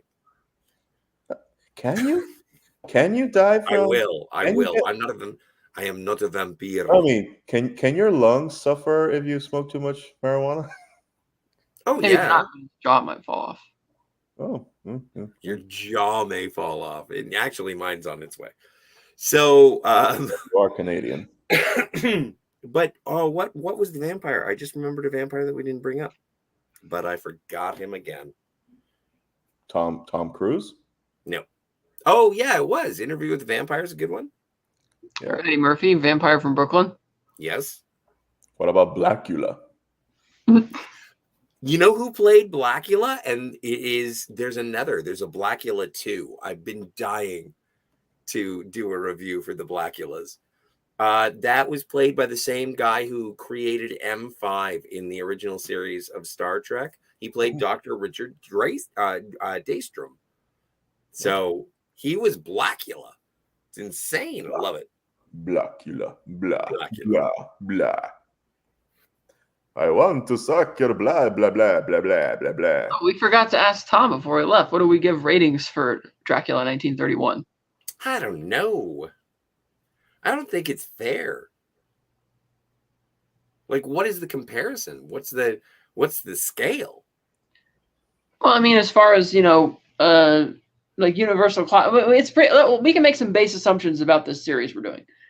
That Yeah, Universal classic sure. monster movies aren't scary. They're iconic, but they're not really scary. Right. And some of them are very good. Like my favorite, which I won't spoil which one it is until we get to it, have aged very well or still play very well. Other ones like this, I don't think this one's aged as well because it's, again, a slower paced kind of drawing room setup and doesn't really have much tension or suspense in it because they're trying to restrict it to feel like the stage play rather than taking advantage of the fact that, hey, it's a movie. You don't have to film it like a play. And it's a movie that lives on Bela Lugosi's performance and then Edward Van Sloan as Van Helsing, which is pretty good. But my favorite scene in the movie, as I mentioned earlier, is when Dracula goes to confront Van Helsing in the drawing room. And Van Helsing, who surprisingly takes to believing all this supernatural stuff pretty quickly, holds his own against him. And it was pretty cool. So I admit this isn't going to be one of the high, despite I think Dracula is probably the one who's the most iconic of all the Universal monsters. This one isn't going to rank as highly for me, but you're right. Those are kind of like, do you enjoy watching the movie, or does it feel a bit like a chore? Or does it feel more like you're watching it for the sake of paying deference to it, or because you actually would enjoy watching it? Because some of these movies I would genuinely enjoy putting back in the player and just watching them whenever. So I guess that's kind of the scale. So completely subjective. All right, got it. Completely subjective. Then I'm okay. So are we out of 5? Let's go out of 5. 10 is our usual. Then let's go out of 10. I'm going to divide mine by 2. So I'm pretty. Ladies and gentlemen, math. I think that watching this was paying reverence. I do enjoy going to movie church. I do enjoy seeing something that I haven't seen that I know that I should see as a person who says that they appreciate film. On a scale from 1 to 10, I would put this movie as being a 6. I would recommend it to film aficionados. I would not recommend it to the general public. I think it is long. Like, it's at 70 minutes. It is boring unless you want to be engaged. Like, you have to give this movie your attention. This is not a passive viewing. And if you're looking for a passive viewing, I would drop it lower This is I would consider most modern moviegoers to look at Dracula and think that it was something that was playing in the doctor's office while you were waiting for something. Like, it's just on. It's like how some places have Mr. Bean. But for me, I thought it was fascinating that they did what they did. I think that the tension that I felt while trying to sort of participate in the movie as a member of 1931 audience, like, I'm looking at it and I'm like, yeah, I can see how this would be scary. Yeah, I can see how this would look good. Yes. Through the prism of time? No. So, like, it's, you know what? General audience, I would give it a 4. For me, it was probably about a 7. I enjoyed it very much. I will watch this the Spanish cut. Like, I'm gonna watch that too. I'm so glad I have it as a copy that I can watch. But this movie, I think, is for aficionados only. I don't think it's for everybody. All right, The Count, what do you give it? Well, considering I only saw half of it, on a scale of 1 to 10 blood bags, I think I would give this mostly about the same as Scott, 6 O negative blood bags out of 10. But in seriousness, I think I would also agree that this is one of those movies as it is right now, unless you're a cinephile, unless you're a film historian, unless you're doing a project for your film studies class, comparing and contrasting. This We're is talking one of on YouTube. this is one of those exactly. This is one of those movies that, you know, if you're really passionate about it like we are, you'll have a good time just kind of like having one of those like, oh, so that's how the technique was back in the day. Oh, okay, so I can understand why this worked here, this doesn't work there. I can see how this inspired this and this inspired that. And I also agree that if you were to show this to your modern average person, they're gonna look at them just like, what the hell am I watching? What is this? This is a screensaver. Like, What's a screensaver? Yeah, and also you mentioned about the commercials, how it would show up in the background, or like a Mr. Bean commercial. I can totally tell you that I seen some Halloween commercials for Oreos or something where they put Bela Lugosi's likeness in the background or on the cover of a cookie jar just because his likeness is recognizable, and people are just like, oh, that's a vampire, that's Dracula. So on the one hand, when people think of Dracula, regardless, they already kind of have an image in their face of what Dracula is. It's got red eyes, the fangs out, blood on the corners, and pointy ears, and a widow's peak. That's what people have in a general idea of who like Dracula Monster is. Squad. And Monster Squad as well.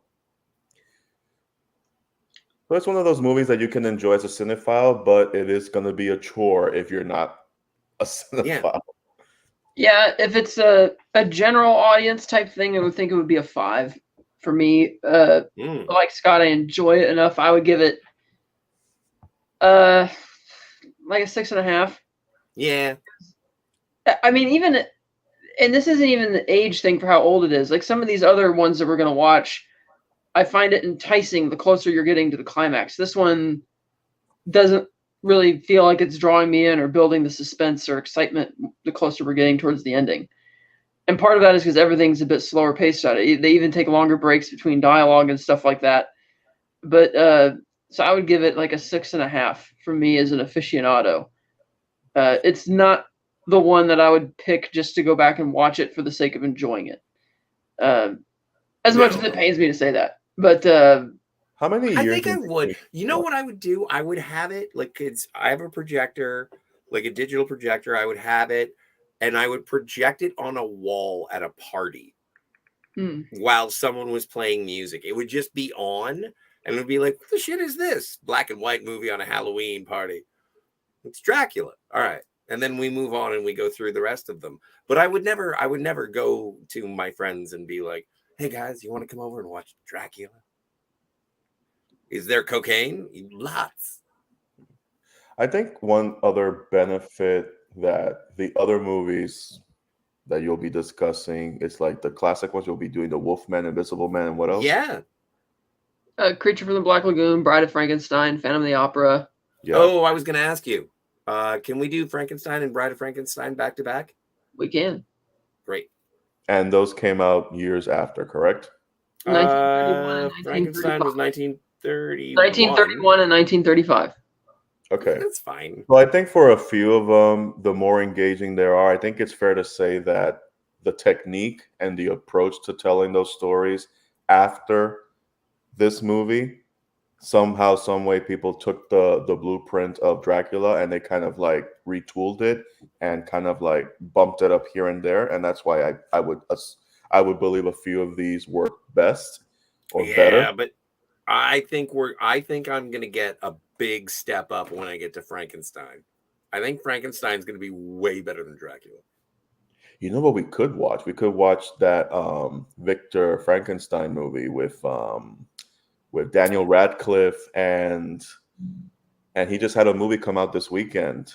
Oh, James McAvoy. James McAvoy, where the whole running gag in that movie, it's not Frankenstein, it's Frankenstein, to get his name right. And they have a very great homage to the creature in the third act with some of the best costume and makeup design I've ever seen for the character. Well, I can't wait to talk about Frankenstein when we talk about Frankenstein. But now, The monster. no, I mean the movie. No, or Gene Bird. I think we started with this one because we were talking about, like on the Cinema Gulp channel, they were talking about Tim Burton's, entire, filmography, and they got to, Ed Wood, which is Bela Lugosi, in there as a character. So Bela was on the brain, so we decided to start with Dracula. God damn you! Well, and also, technically, we started with Beetlejuice on Monday because we did that for the first episode of Ghouls, Ghosts, and Goblins. Well, and to be fair, I chose it because it was number 1 on the list. Which is funny because Phantom of the Opera is from 1925. Is it? Yes, so. Yes, but the math there is not mathing. No, this is the Phantom of the Opera from 1943. Oh, it's a different one. So it's not the silent version. Yeah, that's what it says. Oh, I thought you were talking about the silent version. That's the famous one. Yeah. So I'm not sure I have that one. You said you could find a copy. Yeah, the 1925 one. I have to look up for the 1943. Yeah, well, it's it's the Universal. I don't know. Is the silent one? Is that a Universal picture as well? Well, I believe. Yeah. Let me see. Huh. It might be on YouTube. It is based on a novel, I think, by Alexandre Dumas. Or is that The Hunchback of Notre Dame? I don't fucking know. Jesus, I just have a box set of things that I have to watch, all right? That's my job here, okay? I watch the movies, I show up, I introduce the shows, and then I talk about the movies. That's my job. It is a service job. I'm sorry for freaking out. Oh, this is what I have to deal with on these streams. I'm such a Renfield. I never heard about that one. Hold on, look it up. What's in the thing? I don't even know who's in it. Apparently, there's a Phantom. And I thought you were talking about the one with Lon Chaney. From. I am only aware of the Gerard Butler one that nobody likes. We can deal with this later. We don't have to have everyone incorporate to this. We're figuring it out as we go. We're trying to get to Halloween. Trying to. Hopefully, we'll meet you all there. It's still hot outside. I might be back earlier than expected because I won't be here next Thursday. Well, we'll see what's happening. And yeah. I don't know. I'm looking forward to seeing what's happening next Thursday. And maybe we'll do an open panel. So if you guys are fans of the Fantasmagorium and you want to hang out, maybe we'll do something open in regards to the Universal Monsters, maybe a free-for-all. Anyway, any more words about Dracula? He showed love impaling people. He really was a kinky son of a bitch. Yes. Icon. Bela Lugosi. All right. So, who actually had a gargoyle carved on his house in Beverly Hills. Well, ladies and gentlemen, I have a question for you. How many seconds does it take to end the stream? 1, 2, 3. 3 seconds to end the stream. Ah, ah, ah.